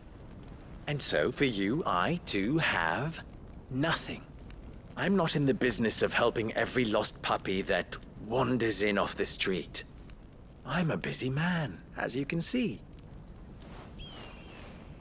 Let's leave this mummer to his farce. By all means. Find someone else to help you on your way. Just be sure to tell them you're not the two travelers from the inn the guards are looking for. Don't want them jumping to conclusions, do we? Why, you... So, what do we need to do to earn your trust?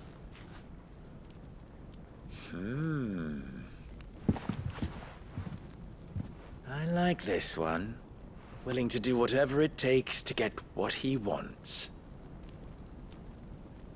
Ha!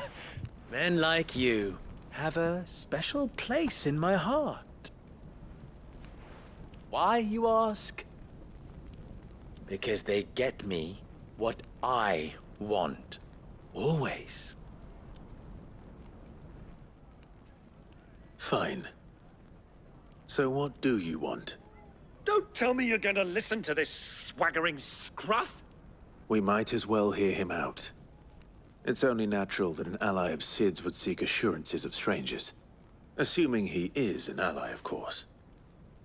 5 years ago, he would have still been a boy. And yet even then I had more good sense than a man, 5 times my age? But enough of the pleasantries. We were speaking of what I want. I want you to put an end to the trouble in Dalamil. Return to me when you have done so, and you shall have my aid. Until then, I bid you good day. What trouble? If you're going to give us orders, be clear about them, damn you! Manners, Greybeard. One catches more damselflies with honey than with vinegar. What did you call me? My apologies. A word of advice in recompense. Follow the crystals. Oh, but that was 3. Oh, I'm making this too easy for you. Ha! It will be easy. Solving his little riddle should be like dealing with him. Child's play. Let us divide our forces, Clive. I'd rather not drag this parlor game on any longer than we need to. All right. Good luck, Uncle.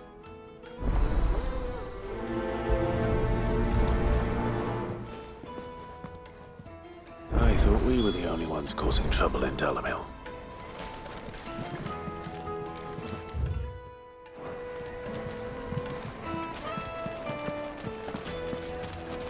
Master Lubor has high expectations of you.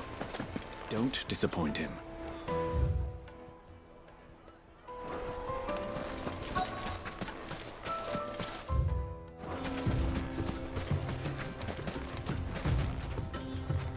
Excuse me.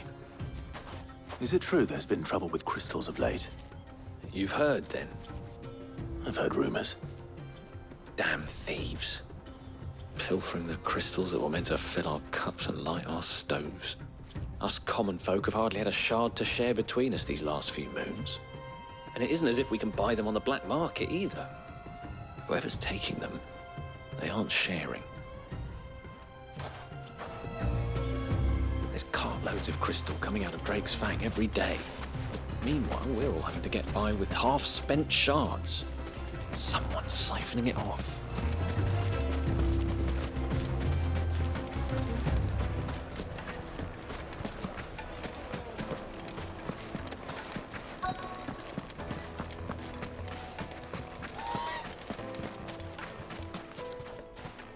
Do you have a moment? Depends what for. Just a question. Dalamil seems to be thriving compared to the other villages I came through on the way. Is there a reason for that? Well, we're a stone's throw from Drake's Fang, for one. The soldiers guarding the Mother Crystal and the shipments need a place to spend their hard-earned gil. The men of the Rock throw their money about like there's no tomorrow. Is that so? Well, thank you. Don't let me keep you from your work any longer.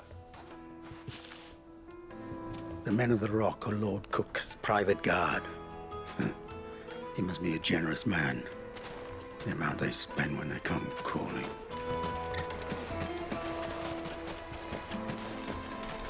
A word of advice, traveller. You see pots like this around town, you leave them alone. Unlike where you come from, fresh water's in short supply around these parts. You're getting these pots for, well, not a rainy day, but you know what I mean.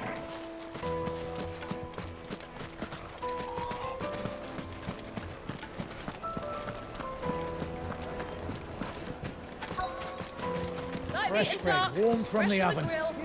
You wouldn't believe how much he gave me. Well, I hope you gave as good as you got.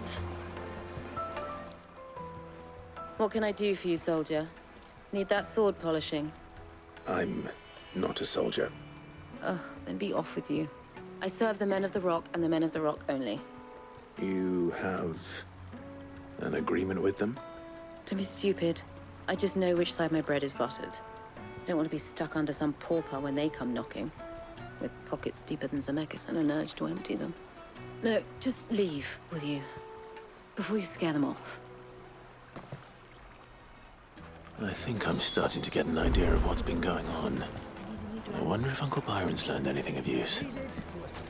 They'll probably be back at the inn by now. The finest fabric! What was all that crashing and banging about before?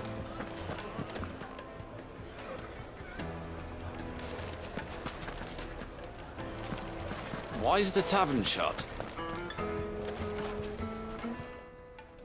It's you, the one who broke all our furniture. What do you want? Haven't you caused enough trouble already? I'm looking for my pal. Have you seen him? The gentleman who was with you? Yes, he's upstairs, but...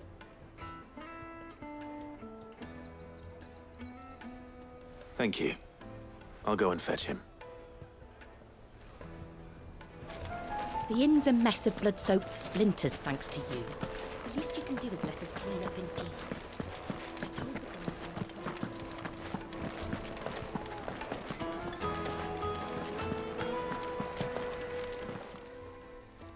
Huh?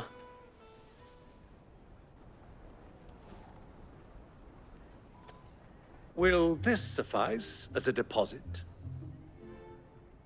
By the sands. That's a black pearl. One of the many treasures in my collection that I would be only too happy to part with, should you give me reason to do so. All right. I'm sure that we can come to an agreement, but not here. What are you doing, Uncle?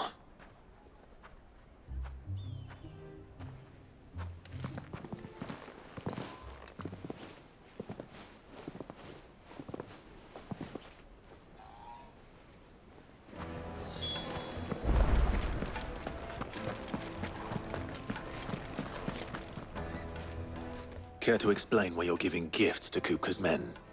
Bait, my boy. One cannot catch one's prey without it. And I do believe I've snagged us quite the quarry. I started by asking around the markets as to where I might purchase crystals. I had no luck, of course. It's forbidden to trade in such things. But my uncharacteristic indiscretion just happened to attract the attention of those uniformed ruffians. They took me aside and said they could procure the crystal I sought if I proved I could pay for it. So the pearl was your proof?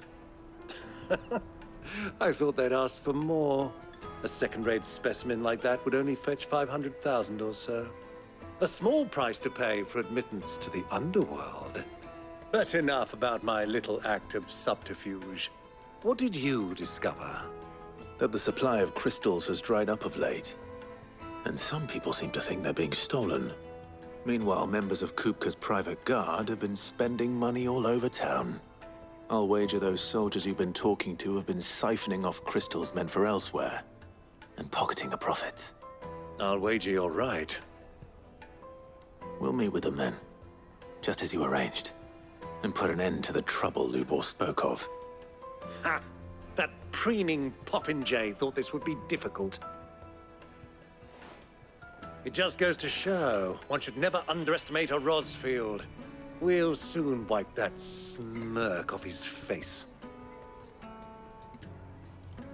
I arranged to meet with the soldiers in a secluded corner of the Velcroy, far from prying eyes.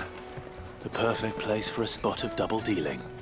I trust I can count on your support, if things turn sour. Of course.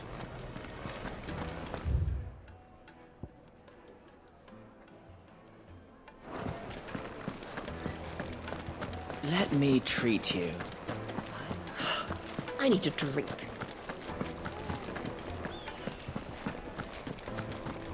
Fucking men of the wrong.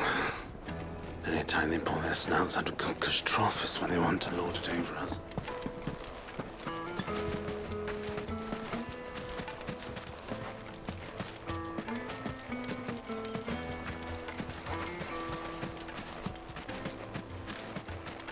$1,000 gil for a measly bunch of dissolved reeds. It's all the fault of this blasted war. The moment they find out you're from the Empire...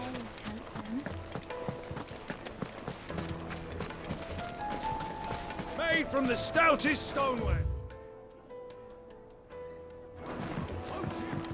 Do you think they'll be back soon? I need a new dress. Fresh bread. Juiciest warm from meat. the oven. Take a sniff, good sir.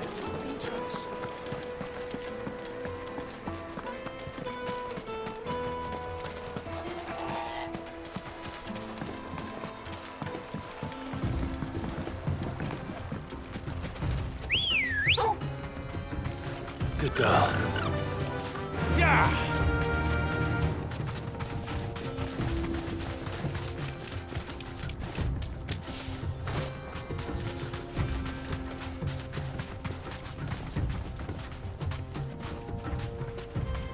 Straight home now.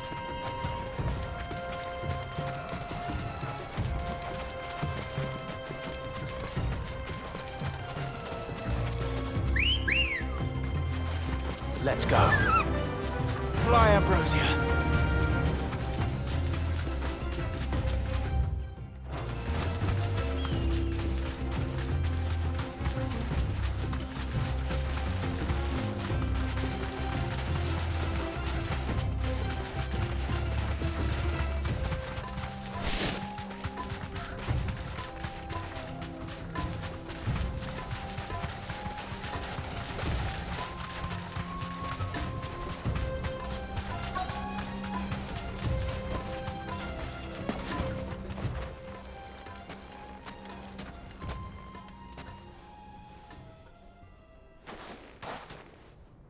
I'll take it from here.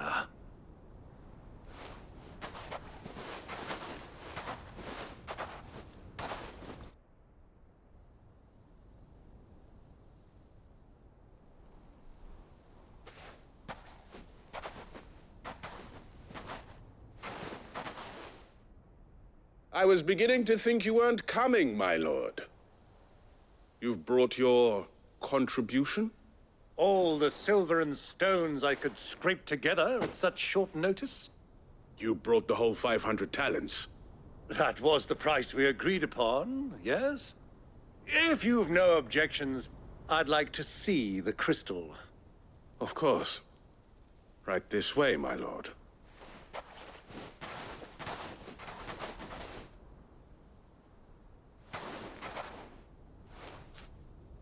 Not bad at all. You weren't lying about the clarity. But what of security? If I were to be stopped on the road, what guarantee have I that it wouldn't be seized as property of the Republic? Because these crystals are no longer the property of the Republic. You're not buying from us. You're buying from them. And we have no more jurisdiction here than you, my lord. But we have ships, and will gladly deliver to a port of your choosing, now that our price has been met. Royalists, eh? What brings you here?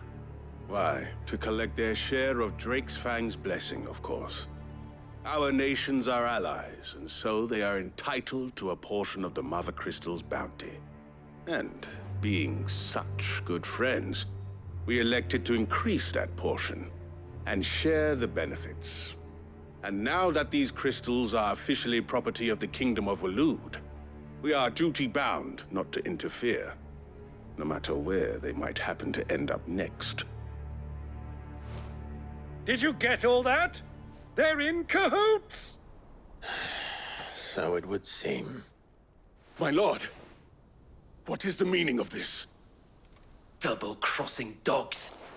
They're not here to do business. Kill them. Kill them both!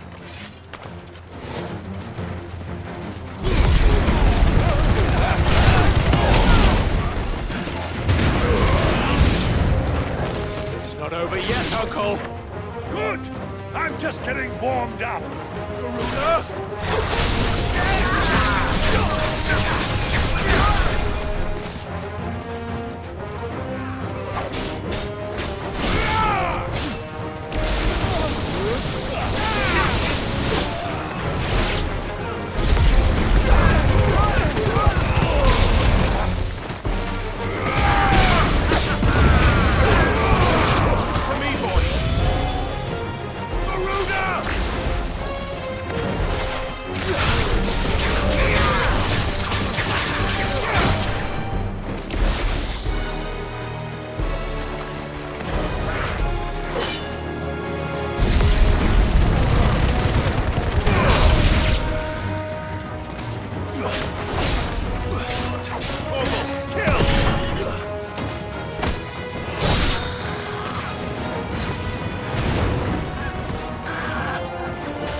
Well, that wasn't too bad.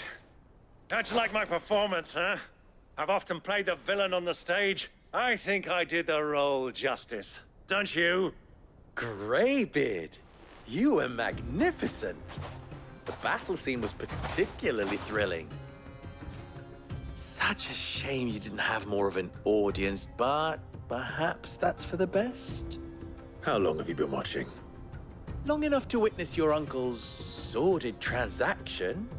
I hardly expected one so venerable to degrade himself so thoroughly, buying one's way into the confidence of degenerates.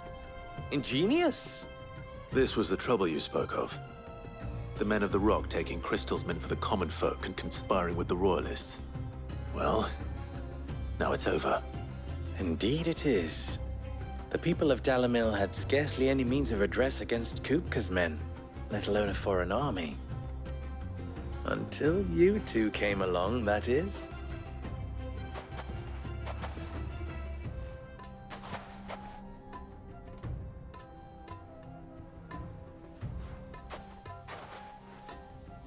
Well, we'd better get these crystals back to town. You won't mind waiting with them while I fetch a wagon.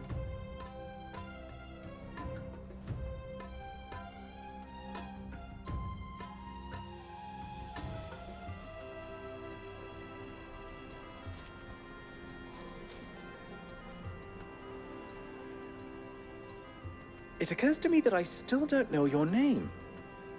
Clive. So, Sid the Second is a Clive. I suppose it could have been worse. Well, Clive, you held up your end of the bargain, so I must do the same. Passage through the South Gate, was it not? To tell the truth, you've helped a little there too. Many of the guards have already been redeployed to deal with the issue of their missing comrades. And those left behind have been encouraged to look the other way should you attempt to pass through. Thank you. And please allow me to cover your costs. You still have the purse I gave to the soldiers, I trust? I saw you pluck it from one of the bodies. Oh, dear. Was I really so obvious? And my name is not Greybeard. It is Lord Byron Rosfield, thank you very much. Nope.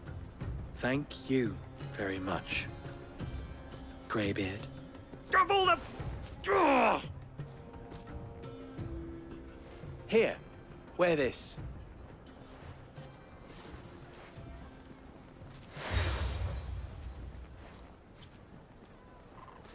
Any friend of mine who sees you with it shall be a friend of yours. Thank you, Lubor. And please, feel free to send one of my Stoluses back to your people. Tell them that Rosina Dalamil is back in bed with Sid.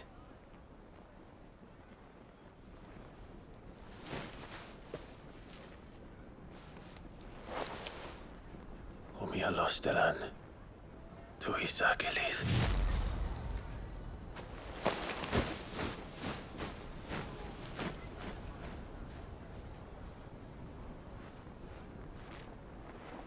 I'm trusting you, Sid. Or should I say, Clive? So be sure not to let me down. I have a reputation to uphold.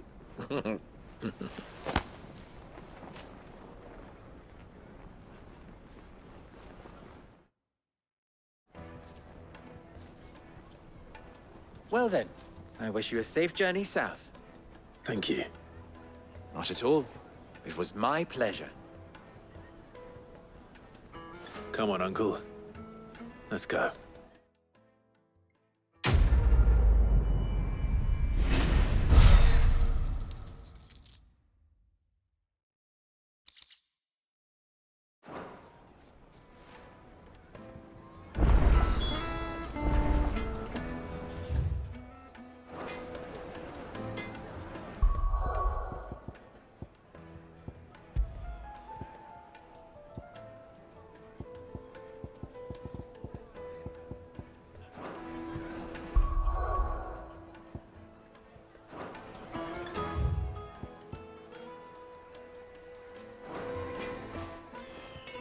What is it now?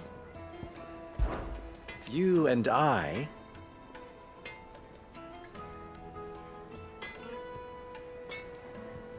What?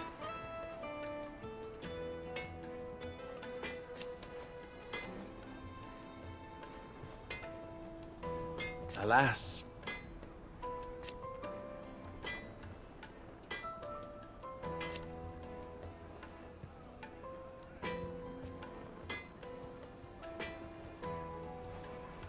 Still,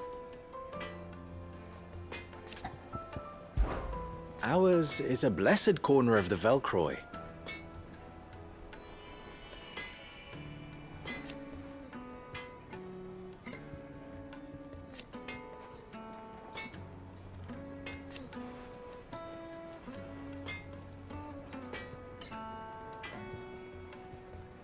At least they did.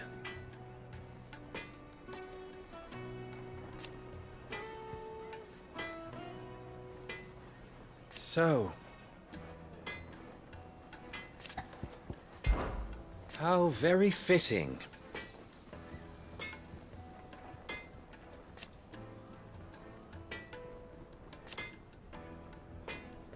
Of course,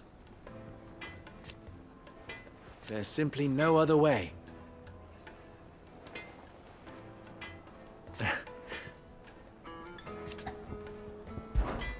Farewell now.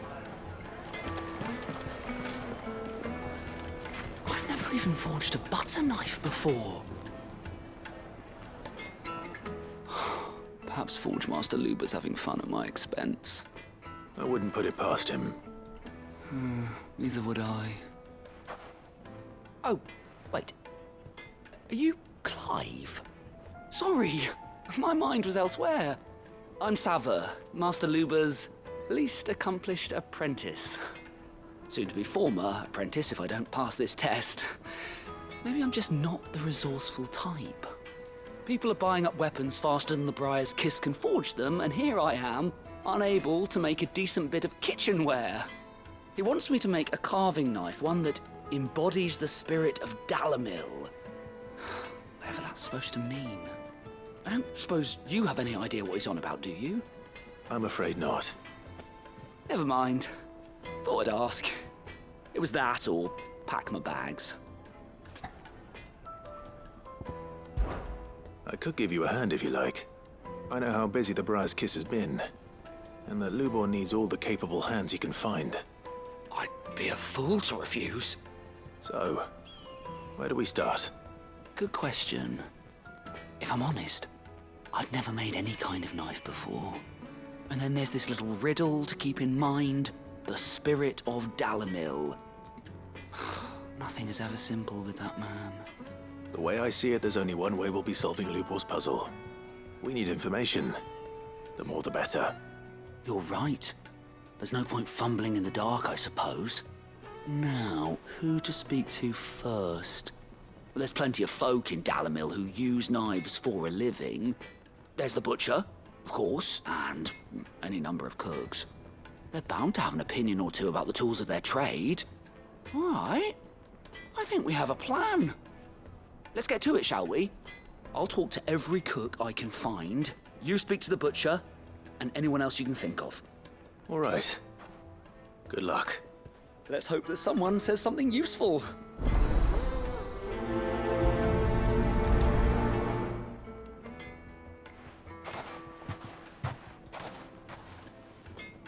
Trust Lubor to take a simple test and turn it into a riddle.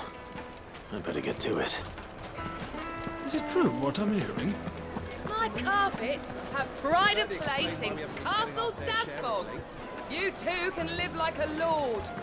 Yes, they're quite sought after. Kneaded to a silken softness, like eating a cloud with a crust.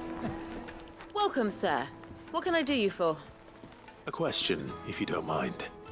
I need to know what makes a good carving knife. You a blacksmith or something? Something, I suppose. Fair enough. Knives, is it? First and foremost, it's got to hold an edge. Most knives will make it through fat, no problem, but sinew dulls cheap steel in no time. Give me a blade which can slice through anything that crosses my chopping block, and I'm a happy woman. So a knife that stays sharp. Makes sense. Put a knife with an edge like Odin's razor in my hand, and I'll make short work of any carcass.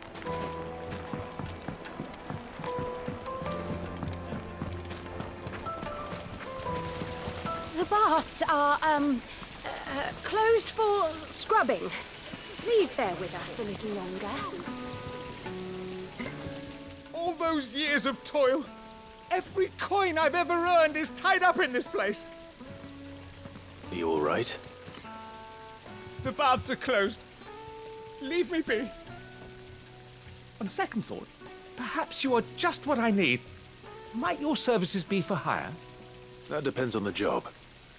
I'd have you save my business, the baths. The water's turned scalding hot and all the crystals in Dalimil wouldn't be enough to cool it. I've no doubt that my woes stem from the water's source. But I can't go and investigate for fear of my customers thinking I've abandoned the place. I'm bound to these baths in more ways than one. I beg of you, go to Dusnoff Terraces. Tell me what you find there. All right. I'll go and take a look. Wonderful. It's not far. Leave the market by the south gate. The smell of sulphur will guide you the rest of the way. These baths are all that keep me from an ignoble end in a debtor's prison. My livelihood, my very life, is at stake.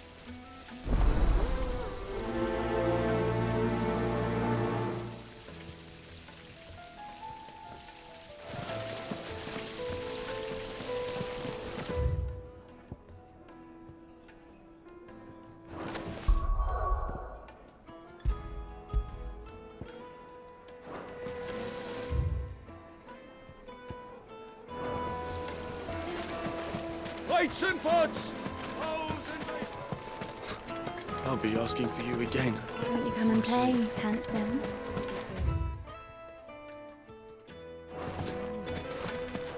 1,000 gil for a measly bunch of dissolved greens. Fucking men of the wrong. Anytime they pull their snouts out of Cook's trough is when they want to. I need a drink. You're going to drink my pots and leave? Why, yes. My thirst is slaked, and I see no other reason to abide your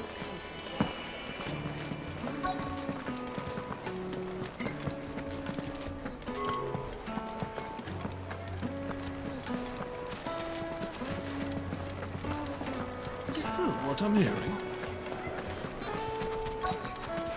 Kneaded to a silken softness. Made from the stoutest stoneware. This town is truly blessed.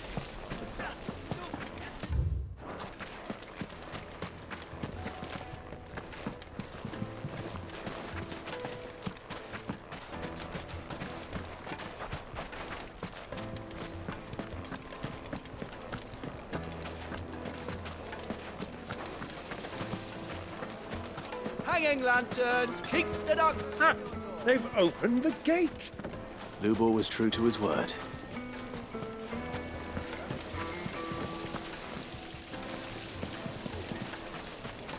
Plates and pots! Bowls and basins!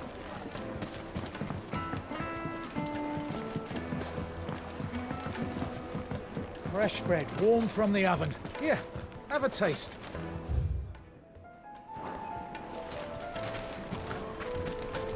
Fragrant herbs. Fine gift for your beloved. She'll look at you in quite a different light, I'm sure.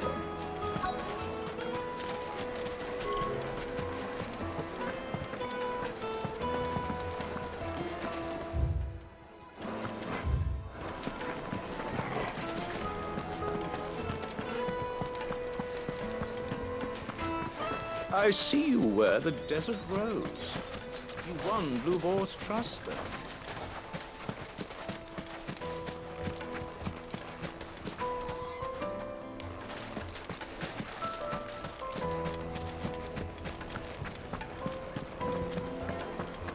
My carpets have pride of place in Castle Dasbog. Yes, they're quite sought after. Put a knife with an edge like Odin's razor in my hand, and I'll make short work of any carcass.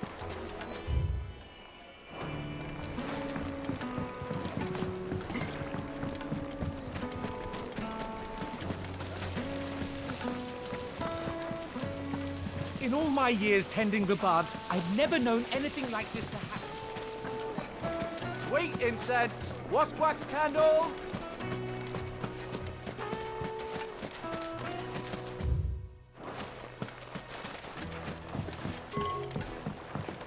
You've spoken with Lord Furder, then? He certainly knows.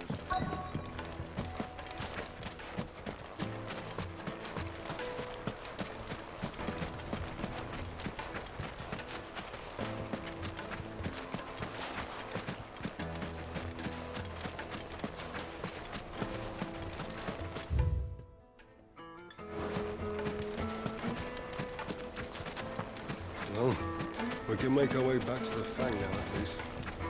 You're a friend of Lubor's, aren't you? Everyone's getting their crystals now, if that's what you're worried about. So, let's leave it there, shall we? No sense making a mountain out of a molehill. Not now the vermin are gone. What is it? I'm in no mood for chatter.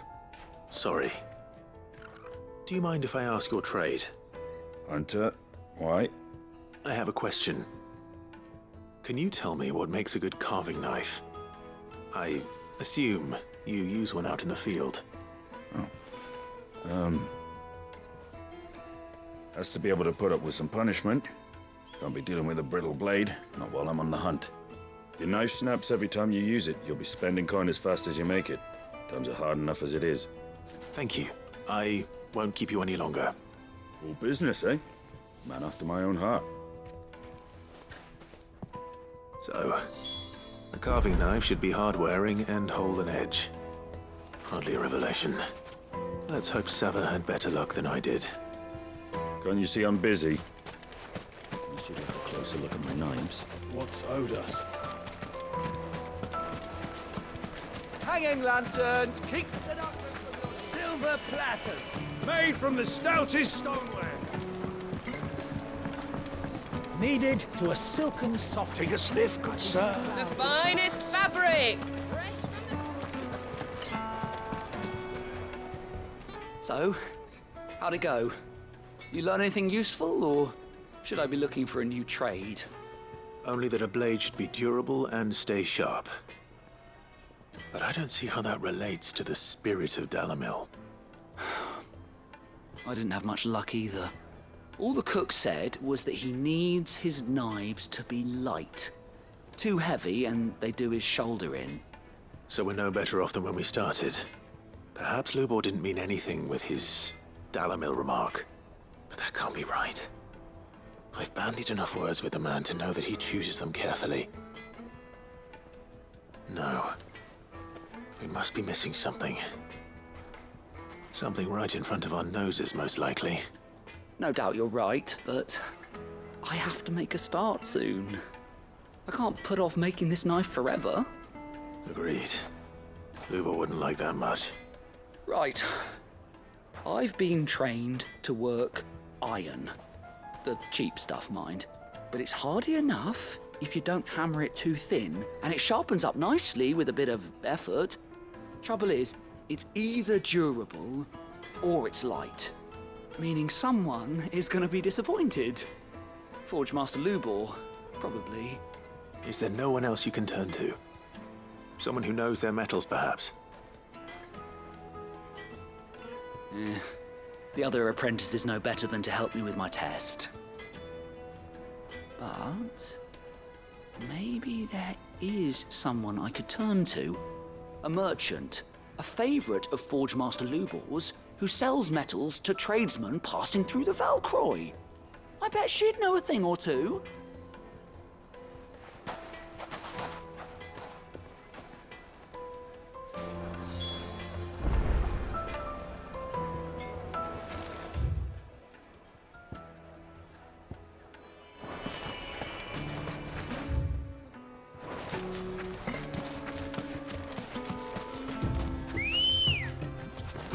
Good girl. Faster!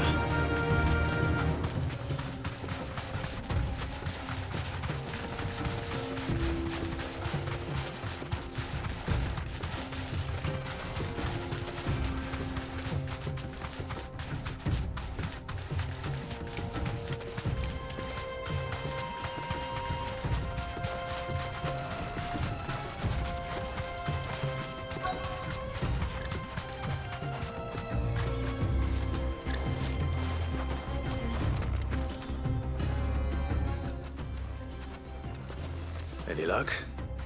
Or will you be needing help with your bags? Well, I asked her, but... Oh, you tell him. If you're looking to make a knife that will impress a master like Lubor, there are options. They're just not that viable. Featherlight adamantite knives will get passed from generation to generation, never needing so much as a lick of the whetstone. But adamantite ore is unique to ash, so it doesn't come cheap.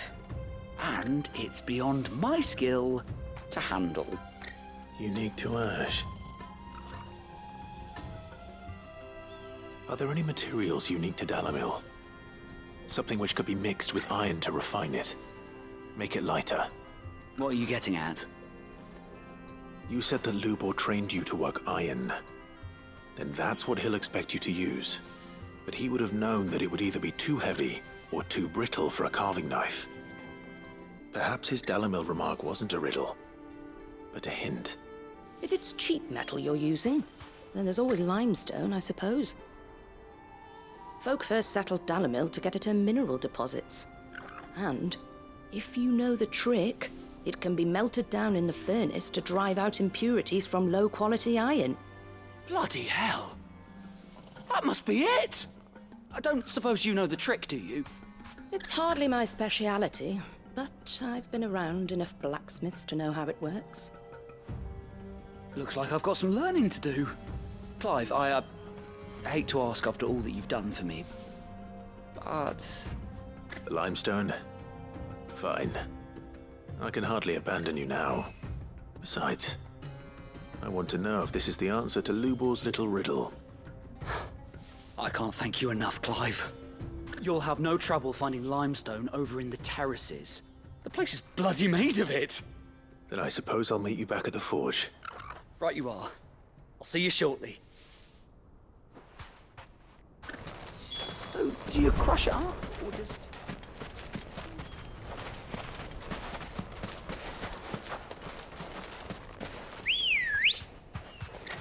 Come on.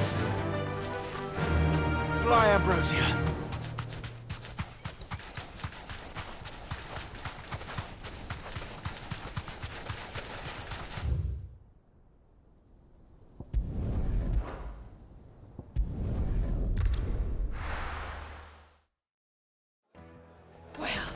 This is no good. Is it true what I'm hearing?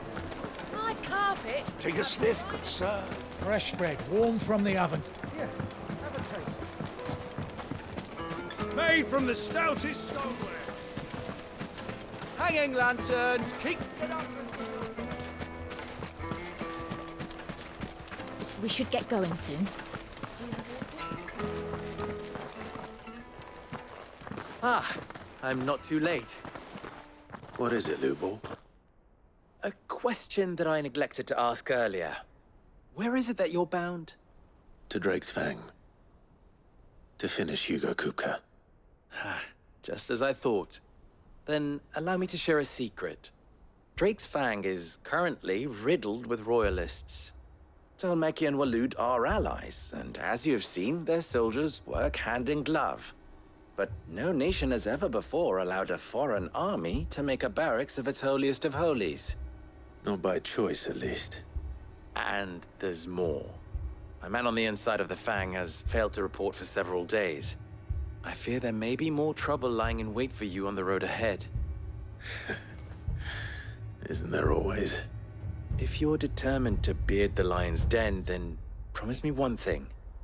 That you will enter via the mines, where the guard is lightest. I've lost one Cid already. If I lose another, people will start to think me careless. I don't plan on dying. Not before Kupka does, anyway. Well, so long as you have a plan.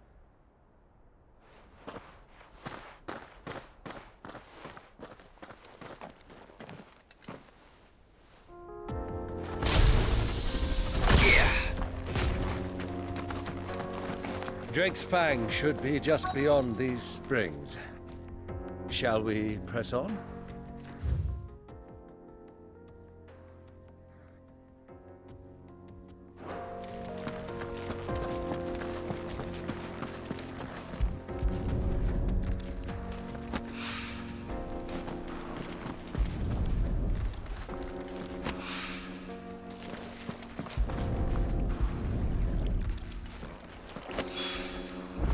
One rock looks a lot like another.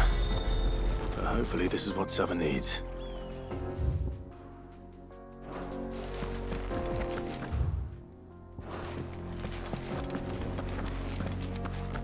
Come on, girl, the gate's open now, we can press on. Don't tell me you put down roots.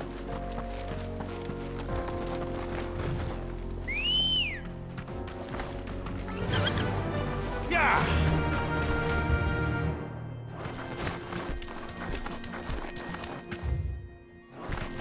What the hell are those?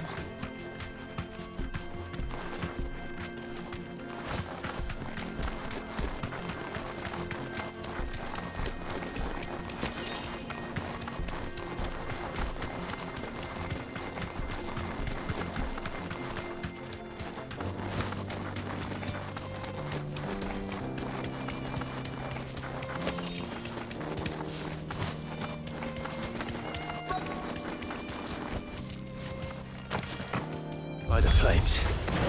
That explains the heat.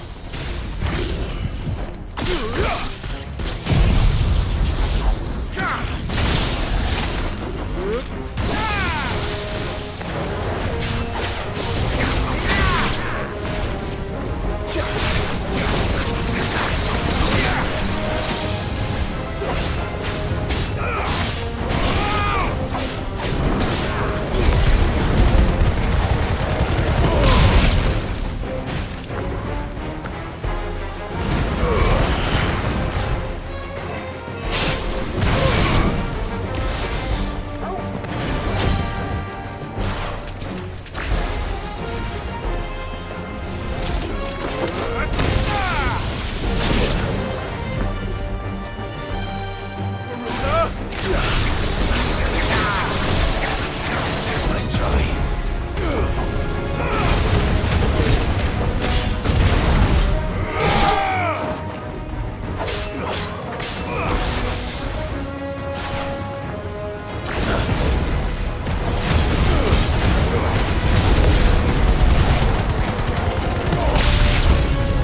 Out of the frying pan.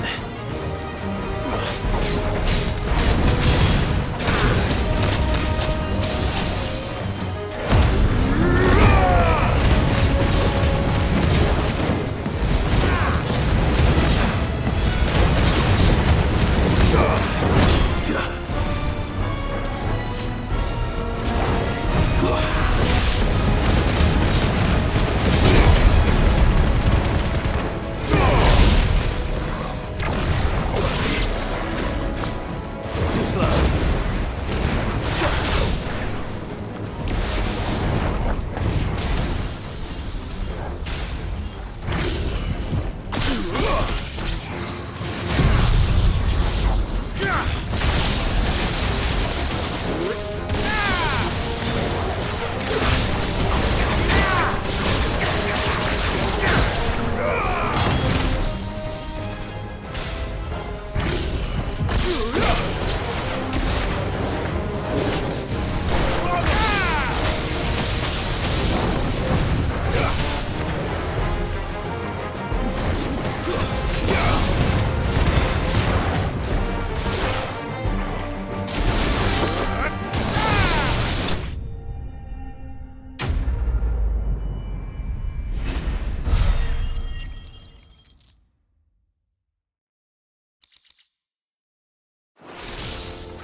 Let's cool things down a bit. Let's hope it's enough to keep the baths from boiling.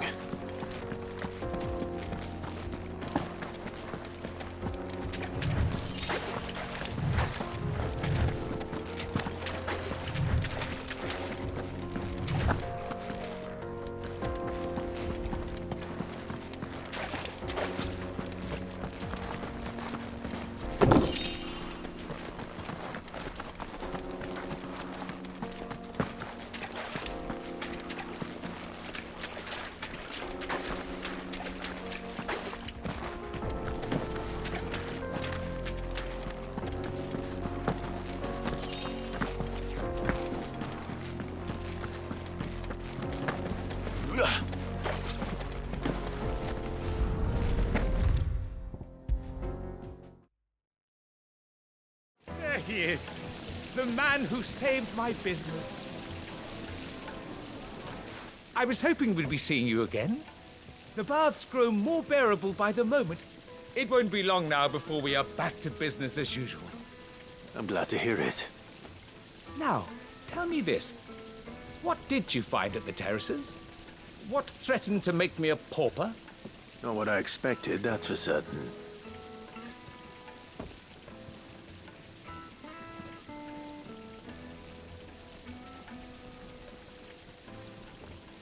You tell a fine story. That's not to say I don't believe you, though. Creatures made of flame, eh? That's something new to worry about. But I burdened you with my worries enough already. Here, a small something by way of thanks. Right. It's high time I got back to work. With a little luck, the day might yet be salvaged.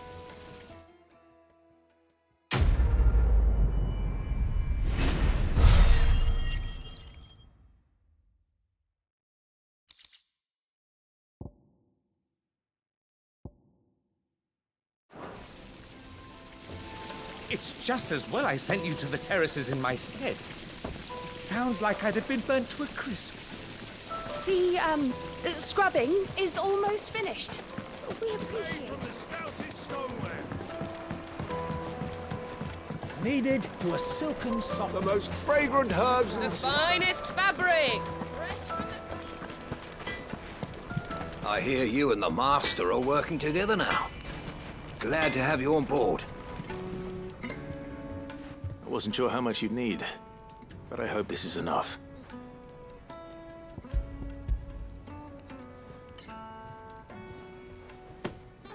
You are one of the good ones, you know that.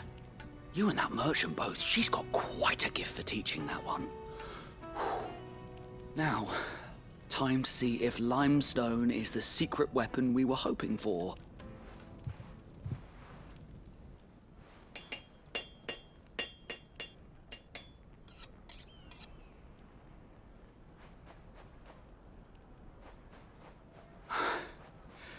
That'll do, I reckon. A knife forged from the very rocks of Dalimil. Her spirit, if you will. It's a fine-looking blade. I only hope Master Lubor agrees. That sounds like my cue. And just as well. I was getting tired of waiting. I'm sorry, Forge Master Lubor. Let's take a look then, shall we? First things first, Sava, do you think this is a carving knife worthy of the fine people of Dalimil? I'd like to think so. But what do you think? What do I think indeed? It's sharp-ish, but it won't last long with hard use. And it's heavy, heavier than it should be. You might not think it just to hold it for a moment, but sell that to a cook and you'll never hear the end of it. It looks like someone paid a visit to the terraces. The limestone was a step in the right direction, granted, but one that still leaves you short of the mark. And I was so certain I had it all worked out. I don't know who you found to teach you that little trick, but it certainly shows initiative. Next question. How much do you think I would charge if I'd made this? Well, if it took you even a fraction of the time it took me, I would say you could demand a heavy purse. And who would be able to pay that? The butcher? The hunter? The cooks over at the inn? Dalimil is home to humble traders, not wealthy lords and ladies. Rule number one in any business, Sava, know your customers. Yes, Forge Master. This is just about passable. But only just. I'd say you're worth keeping around a little longer. Starting tomorrow, you'll have an anvil of your own. I will. Thank you. I was wondering, what would you do if you were asked to forge a carving knife? I'd do what I always do. Ask who it's for. If it was for the butcher, I'd make sure it holds an edge. For the hunter, I'd make it as tough as Titan. For the cook, light as a feather. And for the nobleman, I'd make it cost an absolute fortune. There goes a master, all right. It looks like congratulations are in order. I couldn't have done it without you. So much for the Forge Master's riddle, though, eh? The spirit of Dalamil had nothing to do with limestone or anything much at all. Meaning, I had you run around for no good reason. You've passed your test. That's all that matters. You'll have a forge of your own in no time. And when I do, I'll craft you the finest carving knife you have ever seen.